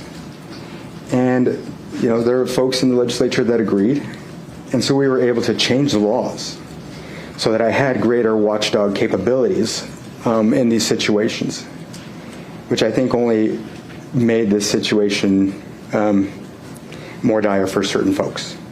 And again, I'll get further into that. But so on day 3, I began to go ahead and file objections to these petitions. And the probate commissioner pretty much granted my objections just about every time. Because in the regular law, again, not independent administration, just generally, the public administrator has higher priority than all other people, except for family, right? And we would never step in the way of family. A family member wants to handle the estate, great. If we're in the middle of getting ready to handle a probate estate, and I'm sorry, I know I'm talking as though I'm still there, but I think for the purposes of what I'm sharing with you, I'm just going to continue to do that. We would say, okay, you know what, great, maybe we have this fee or that fee that you got to pay. Could be a couple $100, but we don't want to, we're not here to take away anything from you. Happy to transfer it, right? And we got to, per the county's codes, or we've got to charge the fee, right? It's not something we just say, well, we're going to waive it and you can go. But like I said, it was never any real burden to pay the $150 to take over, especially when they're done liquidating, they're looking at thousands of dollars in in the family's pocket. But again, it's their money, right? But when it came to, again, third-party administrators, if I saw that there was something strange going on, I stepped in. Now, if there's a third-party administrator who was, when I reviewed the petition, appeared to be above board, wasn't doing anything fishy, I didn't get involved. Right? If they were utilizing the regular court process, they weren't, again, trying to hide anything, then great. More power to you. But the one company that was doing this over and over again, more than anybody else, was Compass Realty, and they were doing it through Thomas Moore. And so, anytime one of Thomas Moore's petitions came through, the probate commissioner said, "You've got to give it to the public administrator's office," and I think that's where that whole thing started way back, right? So, as they were, as I was going at this and filing the objections, they started to fight back in various ways. First, they started to threaten to sue me. They said, "Well, you're messing with our business," right? And I wasn't afraid of them because, what they were doing was not right. They started making complaints to my assistant county manager, or county management, trying to get my assistant county manager to stop me. And we had meetings, he and I said, this is not okay. I'm not gonna. I can't agree to that. No. So, despite their complaints over and over again in the county, my assistant county manager said, "You know what? I can't do anything. He's the guy in charge. Sorry." Then they started filing these false claims about me in court pleadings, saying that I was trying to steal their business, that I was trying to steal it for myself. Now, at the time I was a salaried employee. Like some of the smaller counties, they have a setup where the public administrators, all they earn is a commission based on the estates they put through the process. Okay, but not so with Clark County. With Clark County, you get a paycheck and that's it. So I never received a commission off of any of the estates that we administered, ever. So to say that, I was trying to do this to get something out of it was just false. Again, just trying to sling mud to see if they couldn't scare me off or do it. I don't know. Then in early 2022, about March 2022, I approached Steve Wolfson. Now, he and I and other elected department heads, we would have regular meetings and we would coordinate, and elections were around the corner, so we started talking about what ideas do you have? What ideas do you have? That type of thing, right? And during one of our meetings, I had mentioned that I had this concern with this company. About a year before, I had raised the issue with the Attorney General's office, and apparently they didn't see where the wrong was. But the weird thing about that was that they took less than a month for the investigation. And so I don't know if the Attorney General thought, well, we don't get it, we don't see how this is crime or what, but I think about a month later, Compass Realty had a letter in hand saying that they didn't see any wrongdoing. Like I said, to me, that was just weird. And again, I will get into why this is not just about mail. I think Detective Jaffe said, "Oh, this is about mailings." No, I will. It's way worse than that, in my opinion. So I thought it was about murder, which is I told worse Mr. than that. Wolfson about the situation. And he's got these guys who are again from one sale to the next. I mean, we're looking at anywhere, again, close to 50%. And he's like, well, okay. And I asked him, well, can you do an investigation? He said, well, that's not our department. I mean, we don't do investigations. Because, I thought, well, the AG does investigations. Maybe the DA does too. He said, no, we don't do that, but I know someone who can help you. There's this guy I know in public corruption, Derek Jett, and I'll put you in touch with him. Mr. Jaffe, I don't know if it was a day or two later, calls me. We discuss the case on the phone. We set up a meeting. I go down there with a package with all of my materials. And I actually included a letter to him with that. A letter to him that kind of highlighted some of the concerns. And so I'd like to share J1. That was a letter to Detective Jappy. Apparently he just gets to bring in everything he wants to.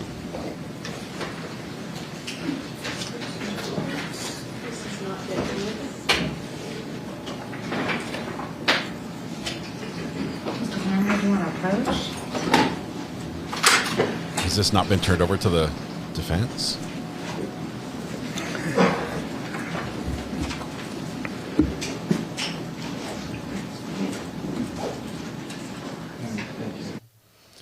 For those that are saying, I hope he finishes soon, don't hold your breath. We may have more actual testimony time with him on the stand than the rest of the trial put together.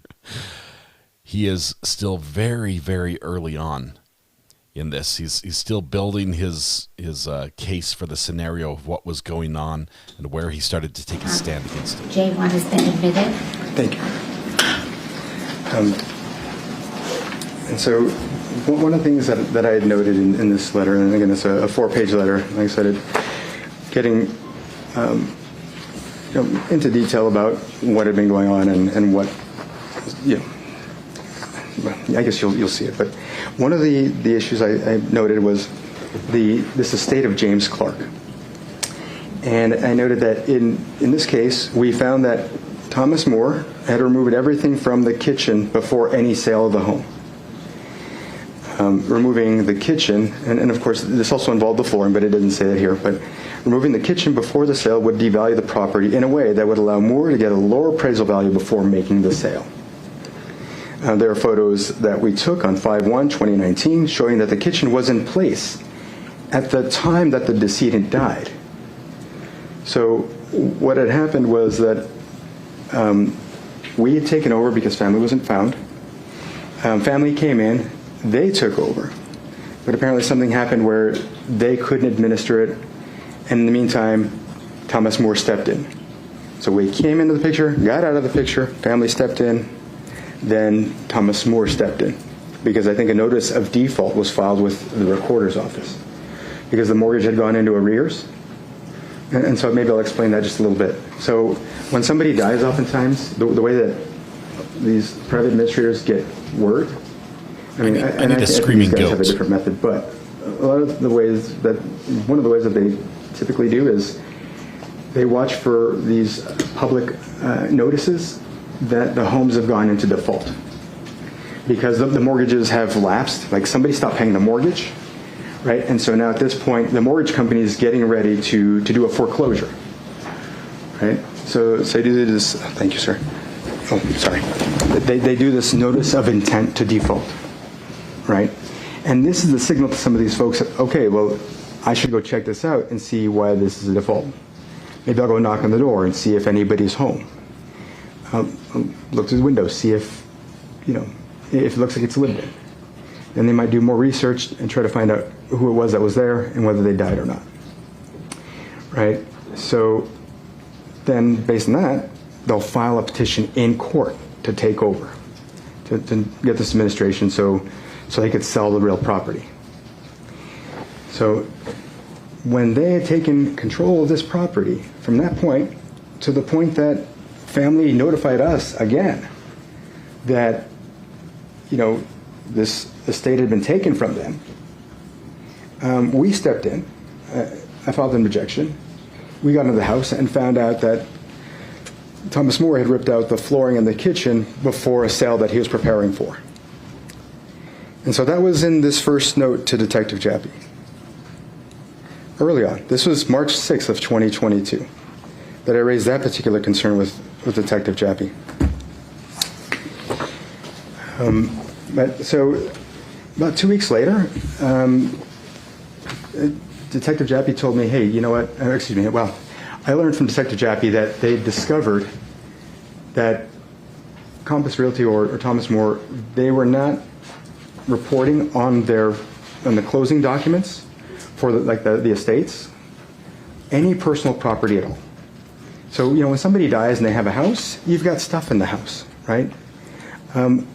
Given that Vegas is a commuter city, most people have a car, right? At least one car. So, for someone to die with a house, but zero property of any value inside the house or any car, Detective Jappy thought that was really odd. He's like, there's something wrong here. So we're going to, it is my understanding that they were going to go ahead and do stakeouts. Now, I don't know if this was supposed to be with some type of static car that just sits there empty with a video camera, but basically my understanding was they were going to do observation on some of these homes when they still had property inside them, vehicles in front of them, and see what exactly happened with all that stuff. Because again, if you've got a house that's worth $500,000, you should probably have property inside the house that's kind of commensurate with that, right? You might have $5,000, $10,000 worth of property that can be sold. For the public administrator's office, oftentimes there was personal property to be sold, recovered and sold in apartments, right? I mean, there's very, very often stuff that's worth, at least $3,000, $4,000, right? And so it's the probate administrator's duty, whether you're the public administrator or a private administrator, to ensure that those items are sold and the benefit is provided to the estate, right? So when, these guys have done hundreds of estates and no personal property has been reported and no vehicles have been reported, it seemed that was a concern for Mr. Jappy. But after that, I really didn't hear much more. And I understand that he said that he and I were buddies and we talked often, but that wasn't the case. That was kind of strange. I never considered him like a friend per se. Not that I'm, trying to say anything about that, but for him to say that he thought we were good friends, I couldn't understand how you'd characterize it that way. I guess when he was claiming that, we'll get to the ambulance situation there. Put a pin in it. We'll come back to that. He said again that we're going to do these stings and then we're going to do title research, and again, still I didn't hear anything about the concerns with the James Clark situation or even the Rajab Abdul situation, and then I'll get into that situation here in a little bit. But how many pending topics do we have? 6 so far. Rita Reed, my assistant public administrator, who's now the current public administrator, she filed for the position, and also a Compass Realty realtor filed to run for the position as well.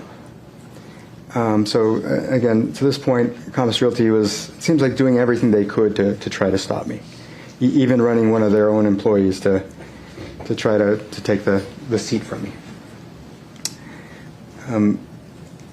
It was in the end of April. Now, I'd like to, at the end of April. He's testifying in narrative form by agreement. I guess I'm not sure how the conversation went or how this interaction went between Rita Reed and one of the folks from Compass Realty, but Rita Reed, for her campaign, received $10,000.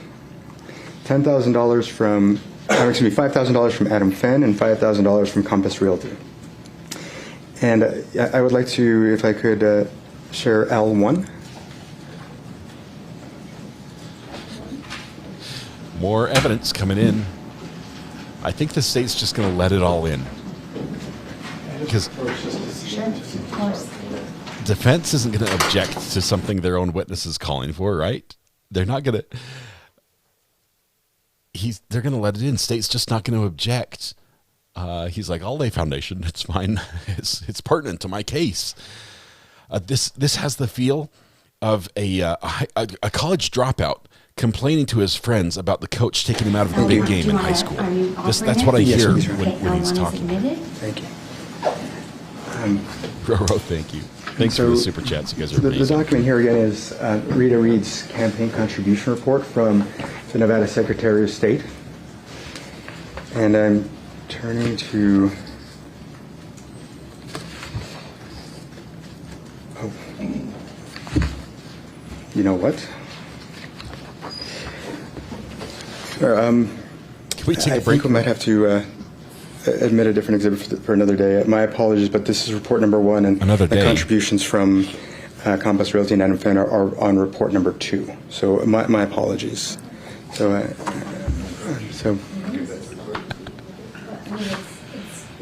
It's been admitted.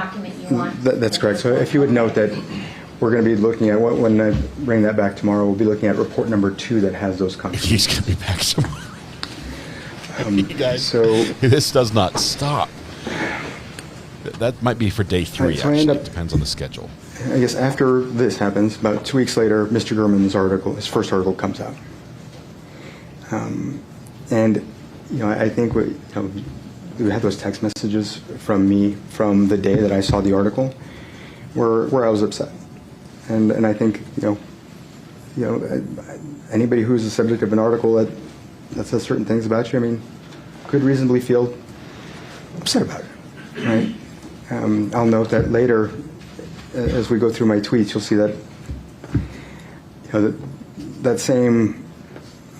same demeanor from that day is not exhibited in any of my tweets later. And again, we'll go over that later. But so How many items do we have a come pin out in now? And all that. Later we'll And get to the tweets. read, and I'll show you in the campaign report, or you'll be able to review the campaign report. She didn't get too many contributions other than this $10,000 from Adam Fenn and Compass Realty. She ended up running 2 different text message campaigns, publicizing to voters the articles, right? And that cost about, I think, $9,000 or so. That'll be on later campaign reports how much was spent. So you'll see that this $10,000 that was given by Compass Realty and Adam Fenn Campaign went directly to finance this text message campaign as well. Oh my goodness! And I lost the primary. It was a bummer. I don't know what it was unfortunate. Pardon my language. It was a But I bummer. continued to fight against Compass Realty, and I think that's something that they didn't expect. Right? And I did it just because I thought it was the right thing to do. Right? I didn't. I could have just gone home and put up my feet and done no work at all anymore. But I continued that particular battle. I had nothing to gain from it because, in 7 months I was out anyway. Right? So there was nothing for me to gain other than just doing doing the job. Right? And then, as I mentioned earlier, there's a state of Recep Abdul where we got some headway on something. I had been discussing with one of the heirs what Compass Realty was doing in that case. And so we were, she was concerned, and she asked us to intervene. So I filed a petition, and we had a hearing, I believe it was on June 29th of 2022. And I'd like to see if we could play the hearing video from that hearing. And this is Maybe approach on this one.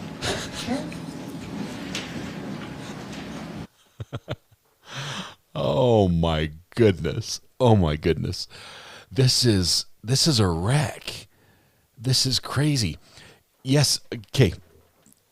Coach took him out of the big game in high school. That's what I'm feeling, okay? If only the coach had left me in, we would have won that game. He has an axe to grind. He has not even mentioned, except briefly, other than having to look at the pictures from the autopsy, that this is a murder trial. We're only learning about him. We're learning about the office. We're learning about Compass Realty in a big way. Detective Jappy. This is everybody but me is now on the spotlight is on them. This is a little bit crazy. Lizzie Dog, thank you very much. Choo choo. Will this be on the midterm? Yes, there's a test at the end. Hey girl, welcome to the gallery. Brand new member. Thank you very much. You guys are super generous with the super chats. You're amazing. Thank you. Shadow says, need fund for mental health help for chat. Choo choo. The jury must be looking at this going, why are we hearing this? we're not hearing any objections on relevance, and I think it's because if they let him speak, he's going to sink his own ship. There's just going to be too much. Look at the looks on the faces of people in court. DSN, thanks for the super sticker as well. Cruel and unusual punishment to the jury, says Kaylee. Let's see. He's going to, Weston Law, SLF says, he's going to gradually start directing people as if this is his show. He already is. The district attorney wants an opportunity to review it, and so I'm going to reserve on that. And you can probably talk about it maybe tomorrow morning. Okay, thank you, Your Honor. We'll put a pin in that, too. Well, I'd like to have the jury see that video. I guess I'd like to go ahead and then, if I may, share the Rajab Abdul inventory. And that is, excuse me, M1, sorry. What? Inventory? We're now looking at specific probate case paperwork. I kid you not. This is where we've gone. Crazy Wicked Trail on Crazy Wicked Channel. Love you all. Shannon Cooper, Copper, thank you very much. Congrats on 7 months as well. And this document is an inventory filed in the estate of Rajab Abdul, for which I filed an objection. And the attorneys have approached. This is going to be a relevance. They've got to make it a relevance objection here. I mean, this is stuff that literally the prosecutors would not have looked at a page of this. Zero. Because why? It's not relevant to the case. It does not matter. Or is that... This right now has been admitted. Okay. Is it possible to put it? M1 is Can we put it on the Elmo? Can you throw that up on the Elmo? For permission, after he explains it, I want to put it on the Elmo. Sure, no problem. So again, this is a... You're paying $400 an hour for a guy to when put somebody's papers on the doing Elmo a for you. probate case, by the end of the case, they've got to report everything that was found on the date of death of the person. If they have a house, they put that. They put the house on the appraisal, on the inventory, and they attach an appraisal for the house. Vehicles, they'll list vehicles, bank accounts. If there's personal property and they have appraised the property, that'll be listed on the inventory. So I have here the inventory that was filed by Cynthia Sauerland, who was the probate administrator for this case, who ended up taking over for Thomas Moore. So he had been the administrator for them for some time, and then she stepped in and continued their practices for them. As it turns out, she was also a real estate agent for them, whereas I don't think Thomas Moore was both an agent and the administrator. But the appraisal attached to this was something that was of concern to the heirs, and that I found concerning as well. Mr. Eskowitz, do you mind? Is there a particular page? And unfortunately, on the appraisal, they didn't mark the pages. But show all the pages. I guess, you can see, I don't know why the appraiser didn't actually do page numbers on his appraisal, but it would be certainly this page. I'd like to show. I don't doubt for a second that there's corruption page in this government-public relationship on the probate courts. I don't doubt for a second there are problems here, and he's probably right. He's probably right. It doesn't matter. It does not matter in this case. Compass Realty could be the dirtiest realty company on the world. It still does not matter. When you do an inventory, it's supposed to be the state of... Yes, sir. Lawyers, I didn't want to be involved in this at all. Can you see that? It's supposed to be the state of the home on the date of the person's death. So when you see here, it's been gutted. The appraisal that they've got for their inventory shows a kitchen that has no cabinets, I hope you can see that. If not, certainly when we review the exhibit later, you'll see there are no cabinets, no sink, no counter. It's the bare walls in the kitchen. And the floor is missing. So and you'll see in the bottom left-hand corner, same thing. The picture's not great, but you'll see the floor is missing there too. And sir, may we go to the next page? This lawyer's getting $400 an hour to flip pages on the Elmo. This is in the hallway, missing flooring. In the bedroom, missing flooring. And so it costs money to do this process, right? To rip these things out. So it's interesting that. Yeah, well, I guess I'm not providing that document for you, so. The fact that they didn't show that they paid for these services to me seems strange. But this is apparently what they were claiming as to how they found the home. And you'll, thank you, sir, very much. Thank you. He'll send you a bill. And you'll find that, again, like I said before, James Clark was in a similar condition. So, and later, after this property, I'm sorry. Thank you. I'm fidgeting. Later, when this property was resold, it was sold by and I'm sorry, like I said, I'm a little nervous, but if you look at that appraisal, you'll see that the appraiser said that he believed that it would take about $20,000 in repair costs to bring the home up to fair market value.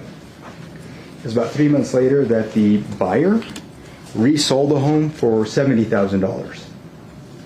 So as far as I'm concerned, that extra $50,000 should have gone to the family, not these other guys.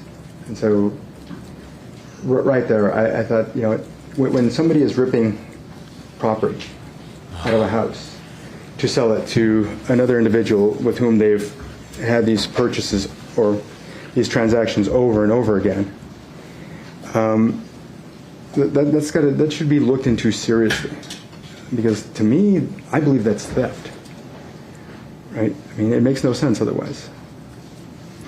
So, an interesting thing.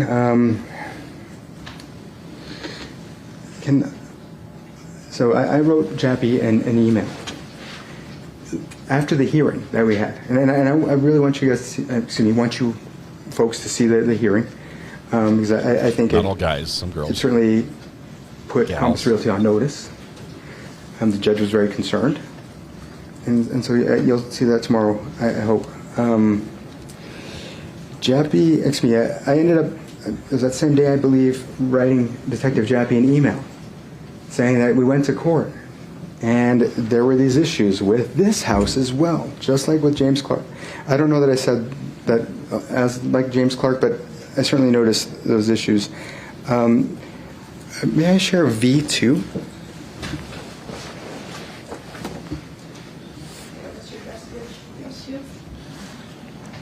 The lawyer's like, doesn't even want to be associated with this. This is an email from me to Detective Jappy. I can't recall the date, but it was in regard to the estate of Recep Abdul.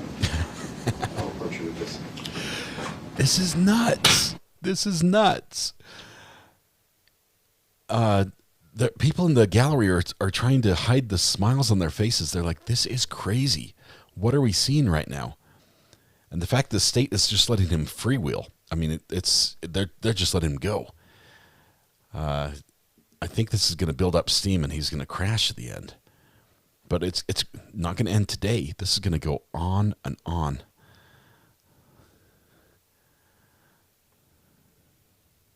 Tomorrow, the defense team will be down to one lawyer.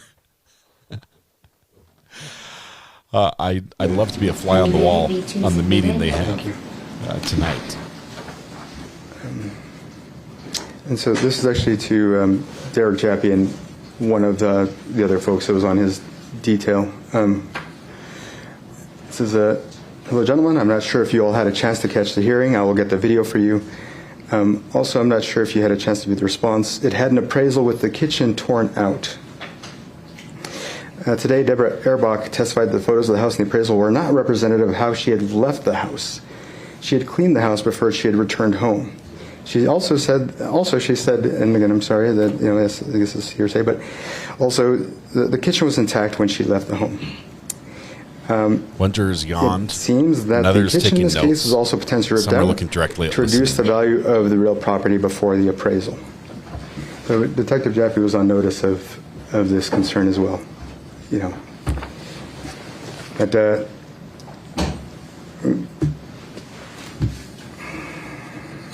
and so despite all that, Detective Jappy, I'll tell you that at a certain point, I was, during the course of this case, you probably were aware that you may be aware that I was representing myself, and I was fighting for certain evidence. And I requested the case file for the case that Detective Jappy had built against me. When they gave me that case file, they also gave me the case file against Compass Realty as well. And so I was able to observe what was done in the investigations. So despite the fact that Detective Jappy had said that there would be these stakeouts, there were no stakeouts. There were no vehicle title searches to see what was going on with these vehicles.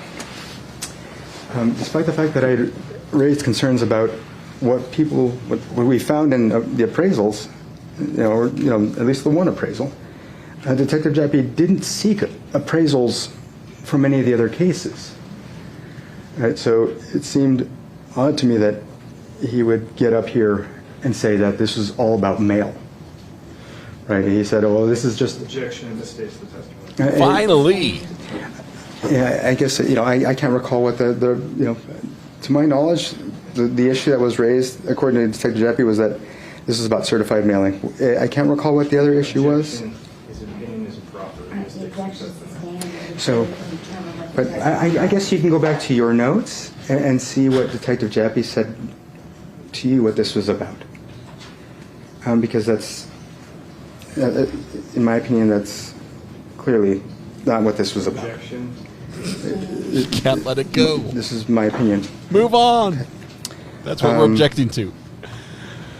So personally, I believe it's likely that, well, based on what I'm going to discuss later about what Detective Jappy did, I believe there's some type of compensation to him for all this. So I'm a witness. I would just ask you to move on. Sure, absolutely. I'm a witness. I can say this. I'm a witness. Before, I can have my opinions, right? And it's up to you to decide. I'm not the lawyer up here. Can we approach, Judge? Can we muzzle the witness, Your Honor, just for all of our sakes? He's like, I'm a witness. I can say what I want. I've waited for 2 years to drag these people down. I'm going to do it. Yes, this guy is, wow. I think, who was it that said that he might have no representation tomorrow? I think he might be right. There might be a point where the lawyers are like, we can't stand here and allow this, candor to the court. We have to withdraw. Oh my goodness. How long has he been rambling? The whole time, the entire time. He gives his opinion about what Detective Jappy says this is all about. It's objected to. Judge sustains the objection. He goes back. He restates his opinion. The objection comes in again. He's like, well, you're going to see. Read your notes because I think it's not. And third time, he cannot let things go. If anything, to limit your testimony to your personal knowledge and the facts, because your opinions are not really relevant. And so I would ask you your personal knowledge and things that you observed, and any inferences and arguments that can be made, your attorneys will be able to make those at the end. And if Your Honor, if you don't mind, for clarification's sake, again, when Zach Schilling was giving his opinion about circumstances. But if you want to have a hearing at the end of the day, that's fine too. But again, I would just ask that you limit it to the facts and your personal knowledge. I need a sound effect right now. Any of your observations. So if I have a particular opinion on some of the testimony, can I share that? Your opinions are not relevant at this time. Here it is. So again, I would ask you to limit your testimony to facts and observations that you made. And then according to the judge's counsel, those are matters that can be argued in closing. Okay. He's going to have to fire his lawyers if he wants to say that in closing, because the lawyers won't say that. So the attorney for Compass Realty began to stonewall me after the hearing, because what happened during the hearing is that I was granted this authority to engage in investigations against them.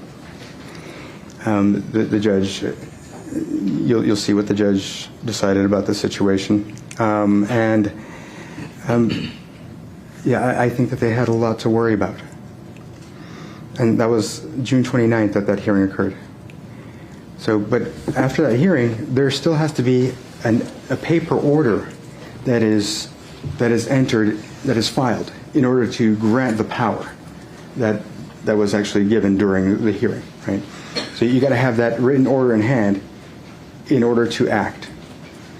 I had to basically, as part of the process, you have to send the order to the other attorney, and you all have to try to agree to the terms of the order, and both sides sign it if they agree upon it. The attorney for Compass Realty just would not, and things got delayed, and then finally the order got filed. It was on, I believe, August 29th. My apologies, but I do have the order that I drafted in the estate of Recep Abdul that I'd like to share as N1. And as Nancy? N as in Nancy.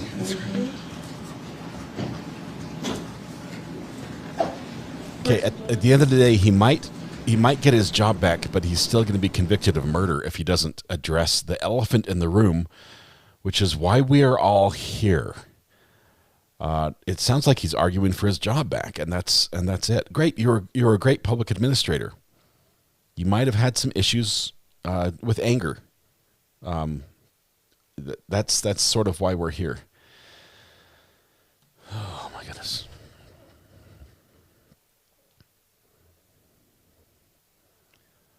His attorney is not happy at all.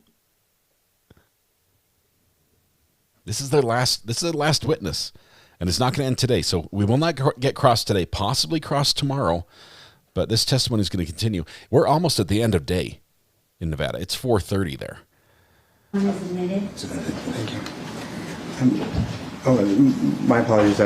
It was actually filed on August 31st, 2022, and month off. As you all know, Mr. Gurman was murdered on September 2nd, 2022. But I guess going, well, at what time? I also want to mention at the same time that I was fighting Compass Realty in probate court, and also beyond trying to work with Detective Jappy on that criminal investigation. I had also filed a complaint with the Nevada Real Estate Division as well. And I'd raised the issues that I've discussed already, and also I raised issues about some of the other codes related to real estate that were being broken, because Compass Realty was selling properties to Adam Fenn, one of their own agents, using the same, it appears, using the same scheme. And when Mr. Gurman was murdered, a couple of things happened. One, the new public administrator did not finish acting on any of the investigation in Recep Abdul. There's been no activity. So any of the investigating that I was going to do is not being done at this point.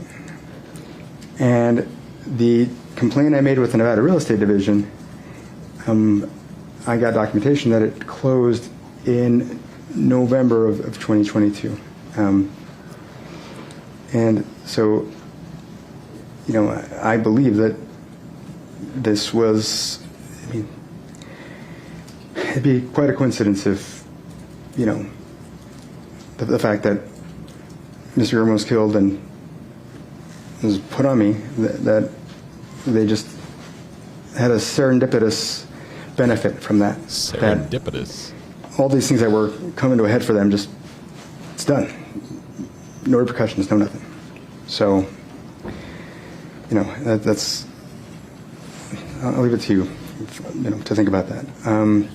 And then in early August, and you heard Detective Jappy saying in early August that Rita Reed and Alicia Goodwin approached him and that,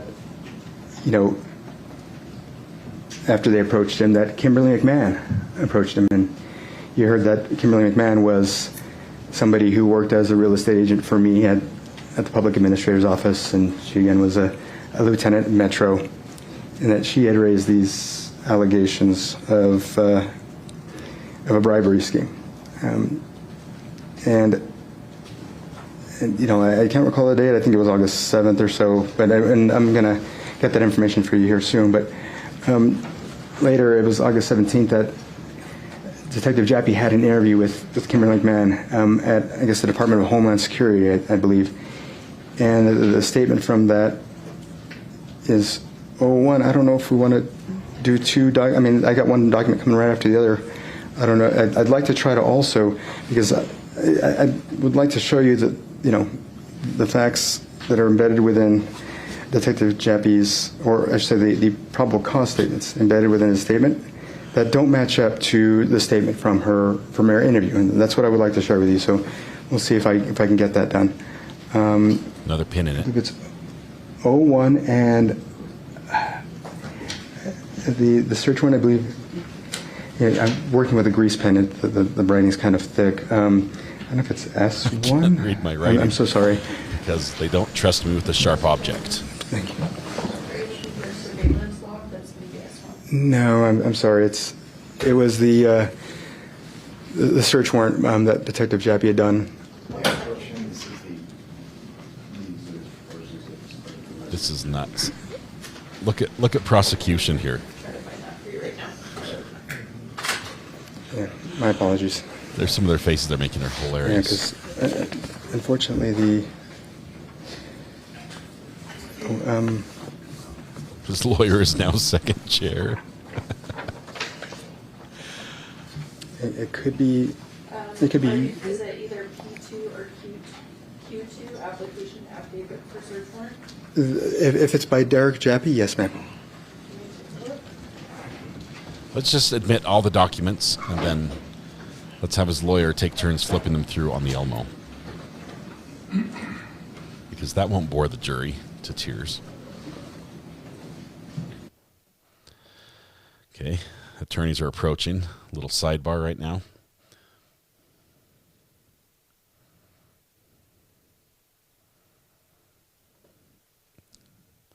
This is what used to be second chair. I guess he's now third chair. Is that how it works?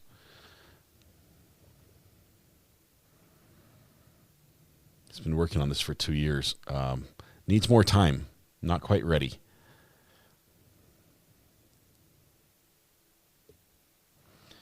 Yeah, the grease pen is a soft writing utensil, so that the tip is it literally just like crumbles away. Or nearly melts when you apply pressure. It's like writing with a crayon. It's an adult's version of a crayon is what it is. And it's not the skinny crayons, it's the big fat one. When he gets done, he's going to ask his lawyer, how did I do? His lawyer's going to say, well, I retired while you were on the stand.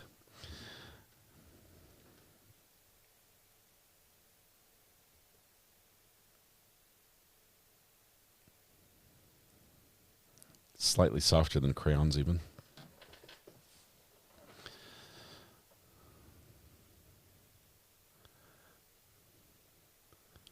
Let's see what's happening here.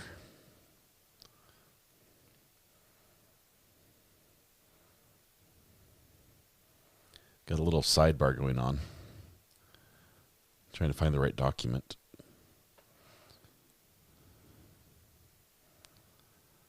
This is the wildest thing I've seen. Man. The jury has to come back to tomorrow morning to more of this.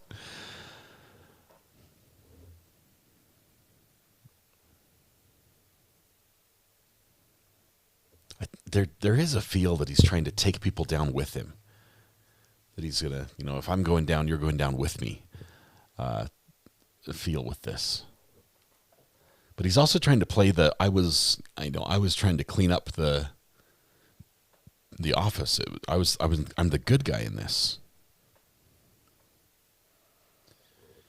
No audio yet.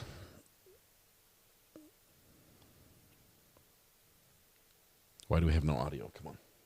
And in it, I guess I can speak to it. I'm hoping I can speak to my personal knowledge at least on it. I understand that she had alleged that. Objection, hearsay. You're not gonna.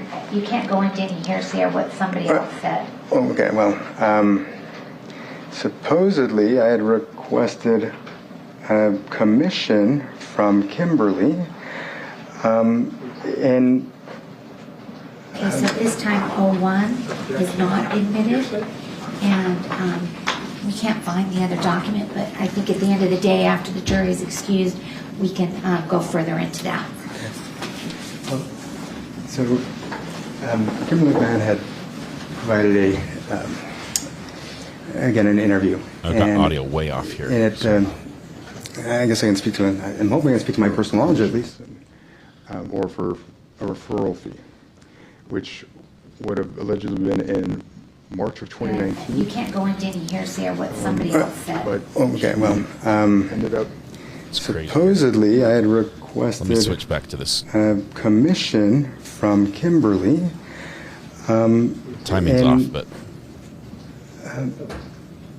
Objection, hearsay.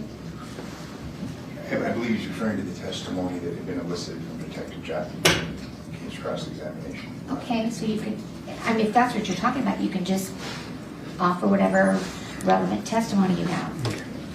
Gonna try to get this fixed. Hang on. It was claimed by that I asked her for commissions and or for a referral fee, which would have allegedly been in March of 2019. But she ended up making a claim that. The audio's bad.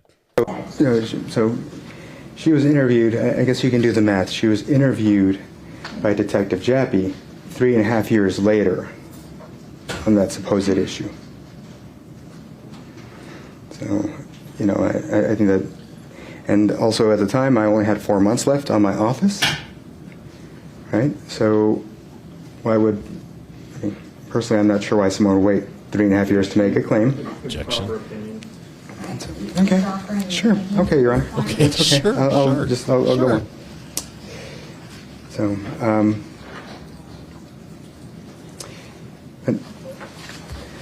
So, Detective Jappy obtained this search warrant into me, being able to now from that point forward track me starting August 17th. Now we're getting to the good and it stuff. seems to, at least until September 7th, right? I had requested all the surveillance logs when I was representing myself. And originally I'd received only 3 from that whole time. Objection. Sure. Sure. I'm not sure why that would be relevant, so I'm going to sustain the relevance objection at this point. Sure. Well, and I guess this goes to a comment that Detective Jappy had made, Your Honor. Detective Jappy had said that they performed. The objection was sustained. Oh, okay, but but if you want to take it up at the end of the day, I'm happy to. Oh, I'm sorry. I was just going to explain. Okay. Yes, it was sustained. Can I speak stop about what he had explaining. said? I mean, as far as well. I mean, I thought that if it was testified in court, that I could repeat his testimony in court. Is that still hearsay? Well, generally, I don't like witnesses to say, this is what another witness said. Sure, I mean, the jury will be the ones to determine what the testimony was, but if you have something to add based on his testimony. Exactly right. So in order to provide context for what I provide next, I just have to remind them of what his testimony was. That's all. Yeah, is that okay? Well, that's exactly what I don't allow witnesses to do, is tell the jury what another witness testified to. You can say generally, but it's not appropriate to if you were something other inform than the the jury probate what another lawyer, witness you would know testified this. to. Unless you have a transcript of that testimony. Right, so what I'll do then is I will ask if we could share now. So it came to my attention that from reviewing the file into the investigation into Compass Realty, that Cynthia Sauerland was surveilled 2 days in a row. Oh. And so hopefully you can remember why that is important. And so I would like to... I wasn't surveilled 2 days in a row. It's not fair that she got to be surveilled 2 days in a row. M2?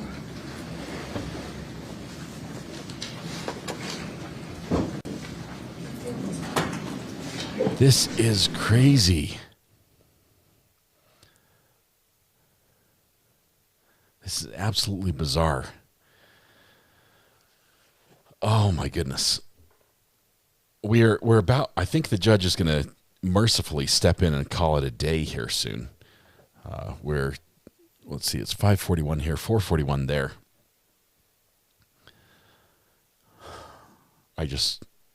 Wow.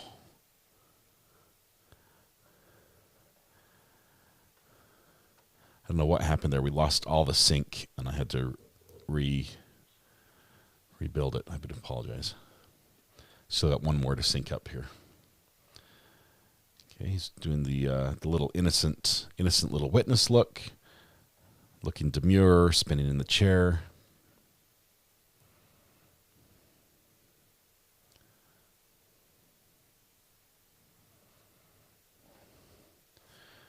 This is the craziest.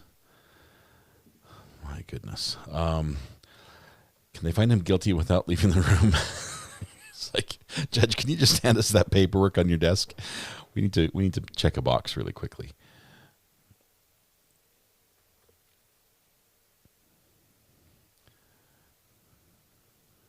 At this time, the objection is going to be sustained. However, if Mr. Droskowitz wants to call Detective Jappy back and go into this, that is fine as well. Thank you. And so, because I've got other items I want to review in advance of, certain exhibits to make sure that I can get them in for what occurred on 9/2. I'm going to go ahead and go forward, and then I'll save that discussion for later. So, the Sunday after Mr. Herman was murdered, I learned, and I was shocked. I think that, it was unreal. Then the following day, I know there was testimony about, I'd like to see if, I know there's been an exhibit that's been admitted, and it's regarding a discussion between me and Roberta Lee. I don't know if we can you're going to go there? Publish that? That would have been a discussion, a text message discussion we had regarding the killer's SUV. It's a state exhibit. That would have been a state exhibit? Correct.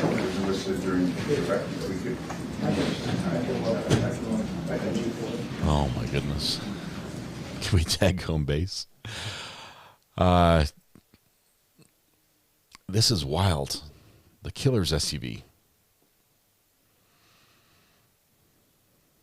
The conversation he had with Roberta had to do with Roberta saying, I just, please tell me that's not your, that doesn't match your SUV. And he's like, yeah, it's a similar or the same. It's like, it's the same one. Yeah, he spelled my wife's SUV wrong, sir. You pronounced it wrong. He is in custody. He's been in custody for about 2 years. The doppelganger SUV. This is wild. If I could just take this moment to share with you my heartfelt opinion that it is never appropriate to defend yourself in court. And this is Exhibit A. This is terrible. I realize for him, he lived this scenario with the office and the politics of the office, and back and forth with shady realtors and people skimming from stealing from the most vulnerable. He's not convincing the jury, and even if he is, that's not what the jury is here to decide. Compass Realty will not be sentenced at the end of this trial. Detective Jappy will not get a sentence at the end of this trial. Only one person. One person only is going to be sentenced, and that's him. And if he does not address it and do so convincingly, it's pretty much a done deal at this point. We're still looking for documents, apparently. Can the state ask for a directed verdict at this point? Something else, and then when we have find the exhibit. The state's exhibit. Okay. I'll keep looking. All right. Thank you. So, when we were having that conversation, you might have, she had shared a picture of this SUV, and in the picture, in the comment above it, it said something along the lines of the front rims don't match the back rims. And I looked at the picture and thought, oh, well, you know what, that's okay, that's not, that's clearly not my vehicle. And so that's what I was, that's what I conveyed in the text messages that have been admitted. So I don't know if it's... This is the exhibit that you're referring to. Correct, which I would think you'd normally call it hearsay, but they've been admitted, so. The jury can ask him questions, yes. They have to be questions that are questions that a lawyer could ask. This states exhibit 343 that's been... Thank you, sir. Okay, sir, I'm sorry, could I... Mr. Lawyer, sir, could you put this on the Elmo for me? Can I ask you to... He shouldn't be having a conversation with the attorney one-on-one up there as a sitting witness, but on to the Elmo it goes. So here, this General Bob Custer, I'm not sure who the gentleman is, but he says that the Las Vegas murder suspect vehicles have a different spoke pattern. Most vehicles have wheels with matching patterns. So when I saw that, I thought, oh, okay, well, obviously it's not my car because my rims all match. And so that was the substance of that conversation. But later, I thought, well, holy crap. Excuse me, sorry. I thought, my gosh. Pardon my French. It still can't be a coincidence that the killer is driving a vehicle that's like mine. So I started to get really scared. Right? It couldn't seem to be any kind of coincidence that this person was driving a vehicle that was just like mine. Thank you, sir.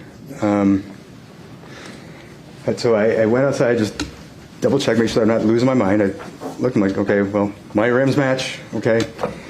And so I went ahead and started washing the cars, trying to just take my mind off things, And I washed the 3 cars, but there's been a debate about whether or not law enforcement knew 1 or 3, and that is what it is.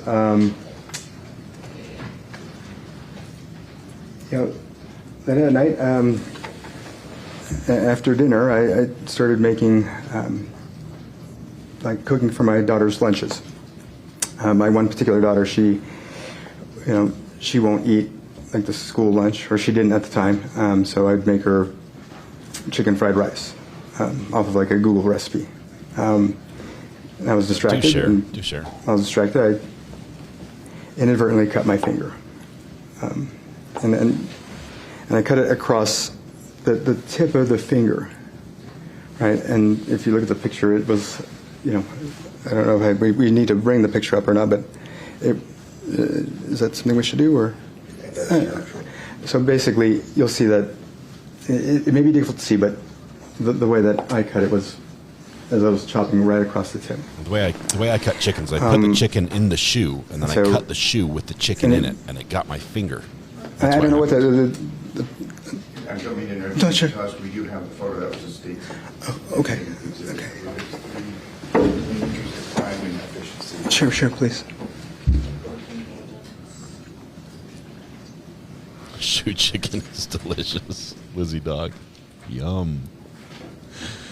I'm going to Google shoe chicken now.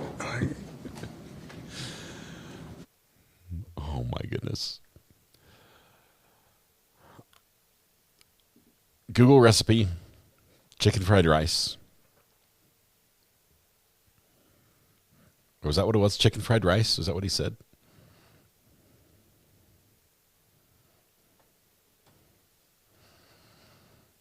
Shoe chicken is better than popcorn chicken. This is all over the place. This is a train wreck. This is a train wreck. And this just goes to the difficulty of it is to present your own defense in a logical and convincing manner to the jury. This is so difficult to do. It's tough for a lawyer to present the evidence when somebody else is giving it. And they only have to ask a question periodically and steer the conversation. But to think on like 6 different levels about what was going to present next, this is next level chess, and most people cannot do it. Do not go pro se.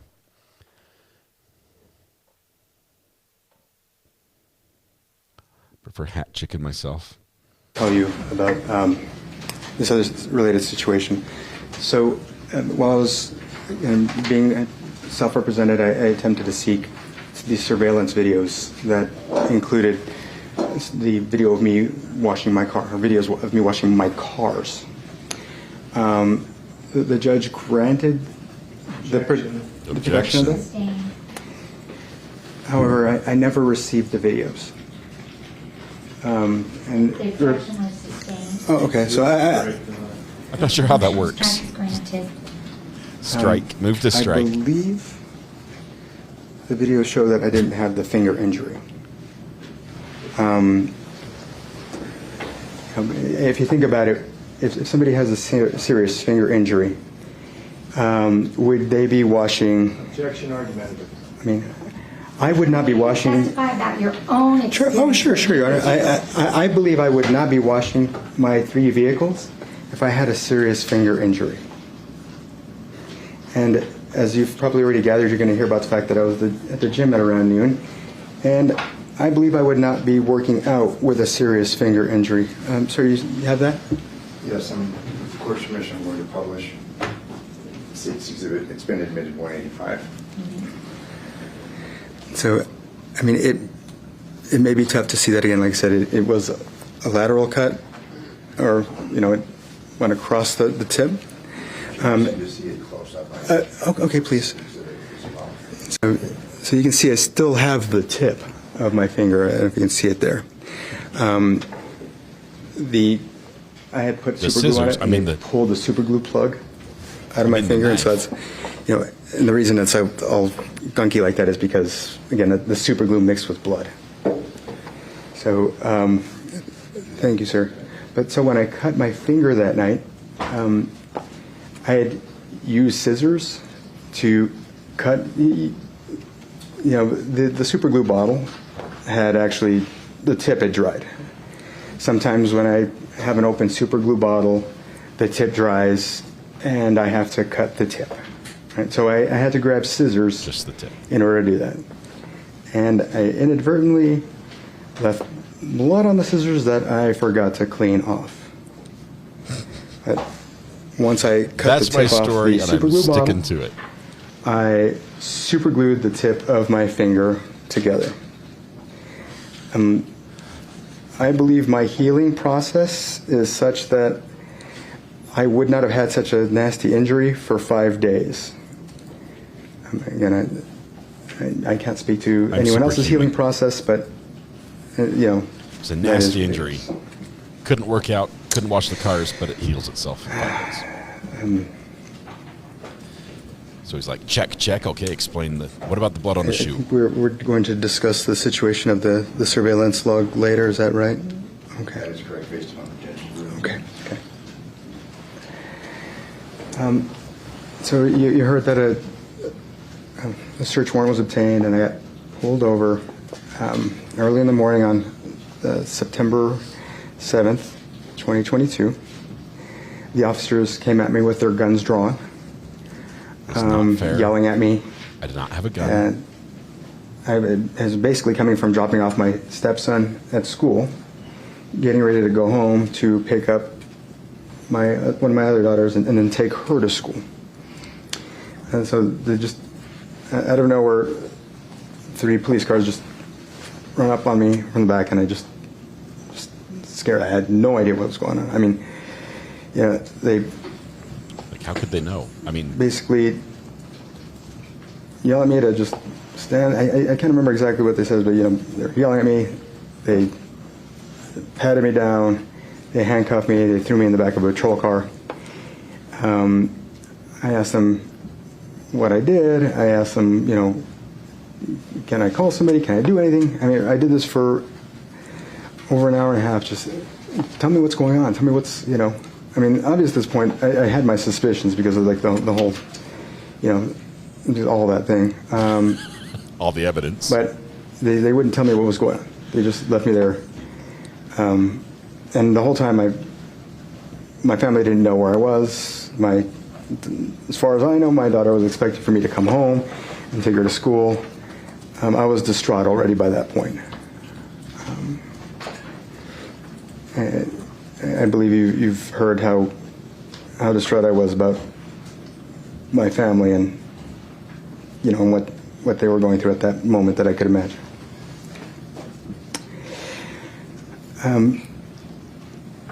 It was my understanding that if I went to the Summerlin Area Command for them to just take this DNA and to take photographs of me, that I would be allowed to just come right back to my vehicle and go on my way. It's not fair. That was what I was led to believe. Guess what? The police lied to you. They And then, can.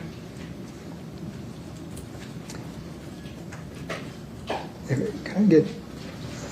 And I was led to believe that, and later I found out that 5 minutes after that, my vehicle was towed away. May I get? I had just cleaned it too. Yes, that should be a CAD log from a traffic stop.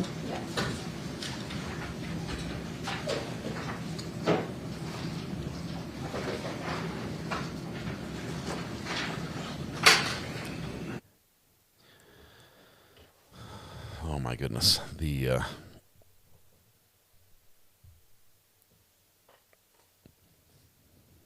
audacity? Is that the right word? You two is admitted. Thank you. Thank you, sir.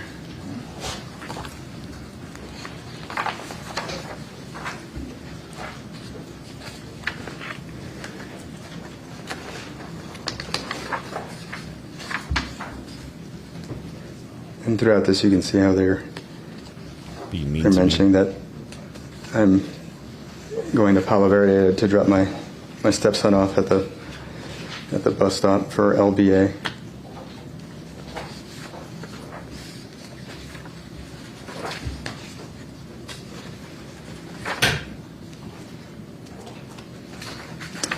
Can I have, by a show of hands, who in court believes him?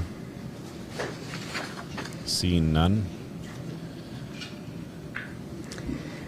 On page 9 of this CAD log, it's about the 1, 2, 3, 4, 5, 6. The 6th line down says on September 7th, 2022 at 8:09 a.m. request tow. So I was led to believe that I'd be able to come right back home, but when the tow was called in, or when you see a tow in that report a few minutes later, I don't know that was really what was intended. This is the true injustice. So His then I car was got held towed there when he got at arrested. the That's Area just not Command. fair. They did the swab, they did the photos, and then they took my jeans. That was the swab. Oh wait. I don't know how we're doing for time, but oh, we're keep going. We show with my jeans and. Sure. Mark and admit it. And also, there's a photo as well. Can you try them on for us just to make sure they're yours? I don't do this often, but as a matter of fact, I can count on one hand the number of times I've done this.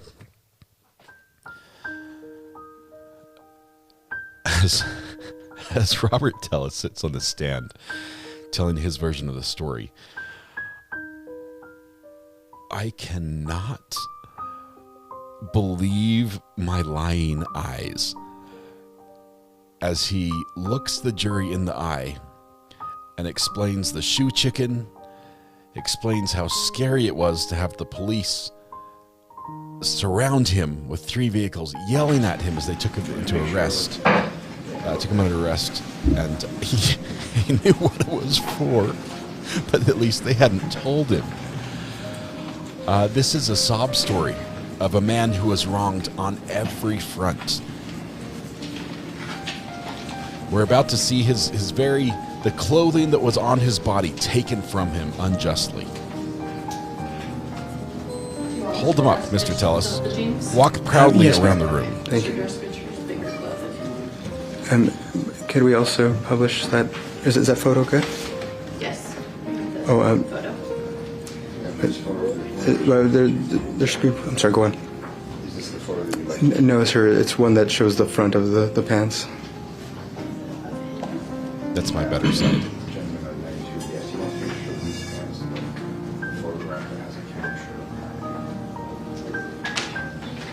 The jury is probably weeping in sympathy as they hear the details of these occurrences. Like, is it too late to withdraw? I could write the motion right now. Let me write the motion. I'll get it. Judge, I'll get you the motion. Actually, it may take a few more minutes, Your Honor. So I don't know if you want to just end it. All right, so it's probably a good time This would be a good time to conclude. All right, so at this time we are going to end for the day. During this recess, admonished not to discuss or communicate with anyone, including your fellow jurors, in any way regarding the case or its merits, either by voice, phone, email, text, internet, or other means of communication or social media. Read, watch, or listen to any news or media accounts or commentary about the case. Do research, consult dictionaries, internet, or reference materials. Do any investigation, test a theory, recreate any aspect of the case, or in any other way investigate or learn about the case on your own, or form or express any opinion regarding the case until it's finally submitted to you. We'll be in recess till tomorrow morning at 10:30. Thank you very much and have a good evening. Thank you. All right. You're actually very good. All right. As they leave, I'm going to keep watching here just to see if the after court motions are going to be televised or not, and I don't know if they will. Looks like we've got a frozen frame, but no, that's just him thinking. Petrified, your humor and sarcasm are amazing, sir. Recovery Addict. I love it here. Thank you very much. This is a disaster, and at the same time, it's epic. He's sitting in front of the Declaration of Independence. All right, I think we're. I've got audio still going. If they provide a feed for this, I'm going to definitely bring you the after show, which I think the most of this after show is going to be addressing the issues of. Detective Jaffe probably was the appropriate witness to get those in, and I did indicate that you could recall Detective Jaffe if you wanted to. Thank you.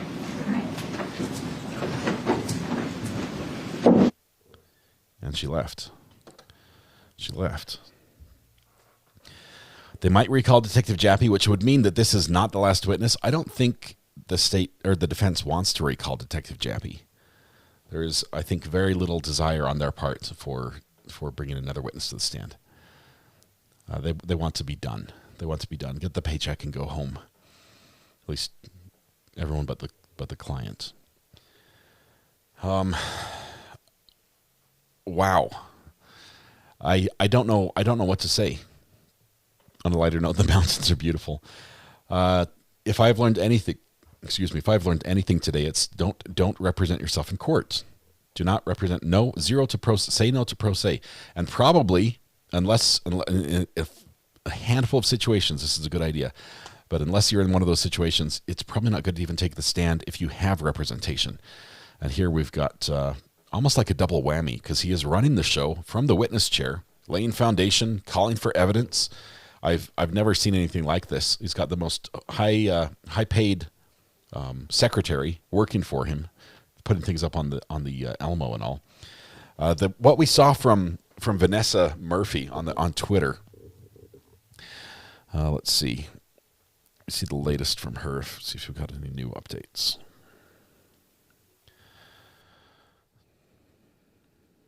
Okay, he told the jury he was innocent. Tellis wants Draskovich to hold up his jeans that were taken by the Las Vegas Metro Police Department. Judge decided to end it for the day. Recess until 10:30 tomorrow morning. The jurors, some of them were yawning. Just like...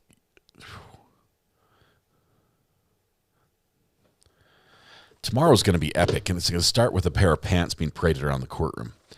And then it's going to go downhill from there. And I have no words. I have no words at all. But look at that. It is 6 p.m. here, which means it's 8 p.m. on the East Coast, that it's getting late. Tomorrow at 8 p.m., please join us on the channel, because right after court ends, assuming that it goes that late, we are going to be starting the Not Relevant podcast, which I'd love all of you to join us with. Weather Watch, good friend of mine, moderator on this channel, a great scholar and a gentleman he's the host and I'm the co-host. I think that's how it actually works. So please join us for that. It's going to be absolutely epic. We've got a phone call. Hang on one second. Call from Jenny. Jenny? Is that who I heard? Hey. How's it going? This is all right. I got to take my earbud out because now I'm getting delay. So I wanted to explain that comment that I had made, and you posted it up there. The reason that he is testifying in the narrative is because his attorneys cannot suborn perjury. So they know that he is lying about certain things, and therefore they are not permitted to ask him about it. Okay, but doesn't that rule also apply like candor to the court? They have to be truthful and say, actually, our witness, and it is their witness they called, it's testified inaccurately. Isn't that duty still there? No, they don't have to do that. He has a right to testify in his own defense. They will not question him because also they can claim, I guess what they can claim also is strategy, trial strategy. We don't want to go into any of this. None of it's relevant. They know better. They know it's not relevant.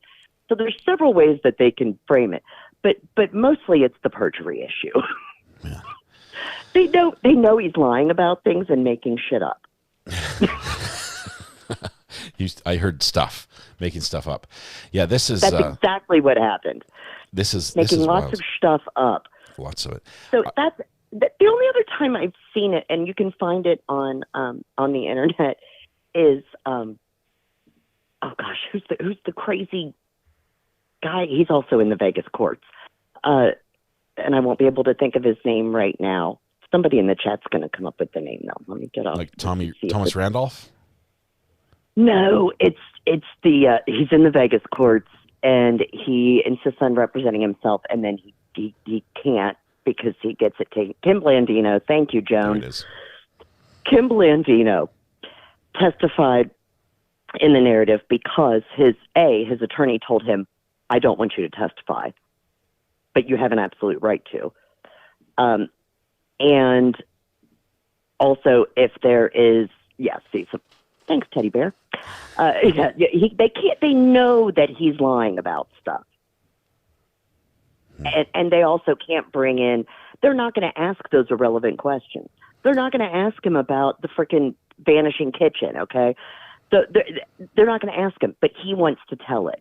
Yeah, it goes to his narrative as of him being the good guy trying to save the poor people, the families of the poor people money.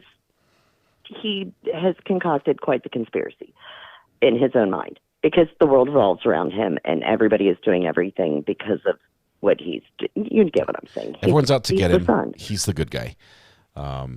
He is so glossing over facts.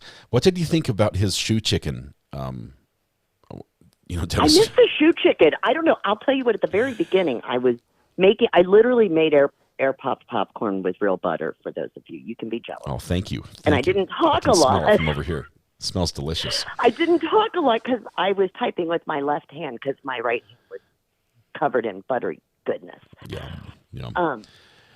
Nobody, and the only reason you would ever know that, like, the jury's got to be like, what the hell is this? They're not going to know what's going on. They're like, this is bizarre. I hope. I hope the jury is writing question after question after question right now. I can't wait to see if the jury asks questions. It is, and I'm telling you that the male prosecutor is the one that's going to be questioning him. It'll be spicy. He's going to bring the poop heat. grin on his face has been. I think his cheeks hurt from smiling. Every time so he hears big. a door open, he's like, "Oh yeah, I'm going to enjoy that one." Oh yep, there's another. It's just the whole thing is a mess. It is. I missed the shoe chicken, so you may have to explain that to me. Well, what happened was he said he was making like a chicken and rice meal for his daughter because she didn't like I heard lunch. the chicken fried rice. I definitely heard. I just made the joke that, and he says, how I do it is I take the chicken and I cut it. I said, well, I just made the joke that I take the chicken, I put it in the shoe, and I cut the shoe. But that's how he cut his finger, and then he had to super glue his finger. But in super gluing his finger, the super glue was glued. The tip was glued, so we had to cut the tip off so that he could get the super glue out, and that's why the blood was on the scissors. He skipped over the part about how his blood got on his shoe. Okay, that was his blood on the shoe as well. He just skipped that one, just complete. And also, let's be fair. I saw the picture of the jagged nail. I don't know why he wants to put it up there, because that was not. I cut my fingernail with a knife. Okay, it just wasn't, sir. That was a jaggedy-ass nail that got ripped off while he was fighting. Let me do a quick little demonstration. I'm not sure if you guys saw this. We're gonna go full screen for this one. Thanks, Lizzie Dog, Fantastic. by the way. Guess which finger was cut? Well, it was also not the finger that sticks out the furthest. Not the long one. I can show you which one's the longest, but I won't hold that one up because that will be clipped forever on the internet. This probably was already going to be modified and left up there. But when you're cutting chicken, how do you get this guy but not this guy? I'll be the knife. How does that even happen? Yeah. Now watch with me. If you were to hold something and cut it, guess what? Guess what happens there? Because a finger becomes the longest. Yes, I was doing the same thing. Like, how do you get that finger and not anything else? Not even a paper cut on your other finger. You know, like nothing. It was absurd. He's crazy. Absurd. He's ridiculous. Yeah. But I don't. He kept saying names of people. He was name dropping left and right too, and I struggled. I was like, "Well, who's Wendy? Who's Sam? Who are these people you're talking about? Nobody knows who these people are. What are you doing?" And then the kitchen vanished, and I lost my mind. Okay, I've worked around people who flip homes, even in the Las Vegas market. Okay, and sometimes when a home needs to be flipped, they say carpet and paint, right? That's what when you buy a house, you hope it just needs carpet and paint, and the carpet has to go. You almost never just leave the old carpet in, because whether it was pet hair or smoke or something else, they clean it out. The quick carpet is $10,000, $15,000, $20,000. That's the flipper's dream of putting that much money into it.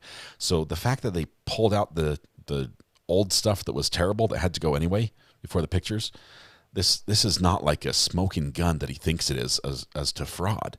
Now they maybe shouldn't have done that, but this is the flippers market. This is what happens day in and day out with houses all the time. And when you have an auction situation where the government is selling something and you need to bring cash to the buyer who has cash can get it at a lower price than the person who comes in and says, "Oh, I've got funding, I've got financing."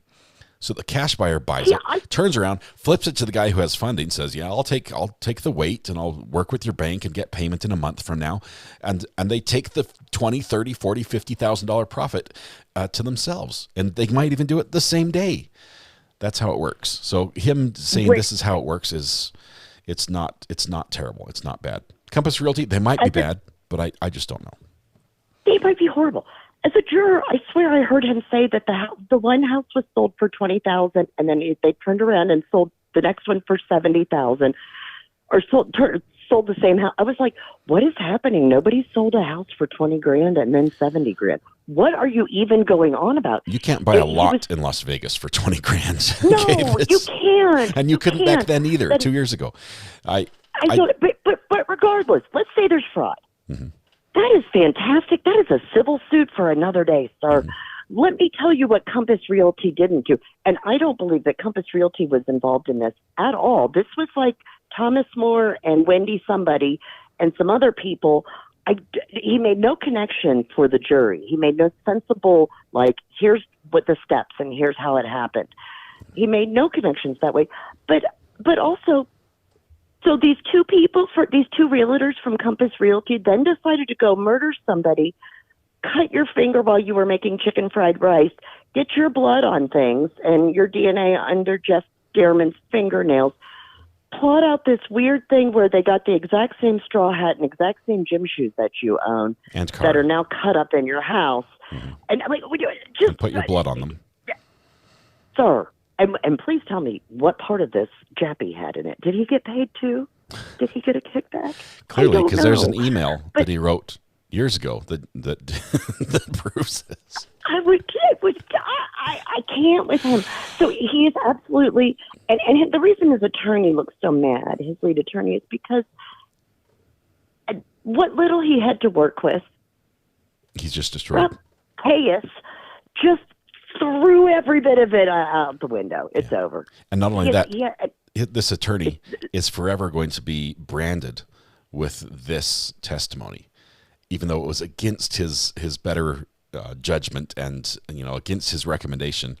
They still are going to look at, every time somebody looks at this case and the conviction, which I think will ensue, they're going to see who was his attorney, and they think, I remember that circus.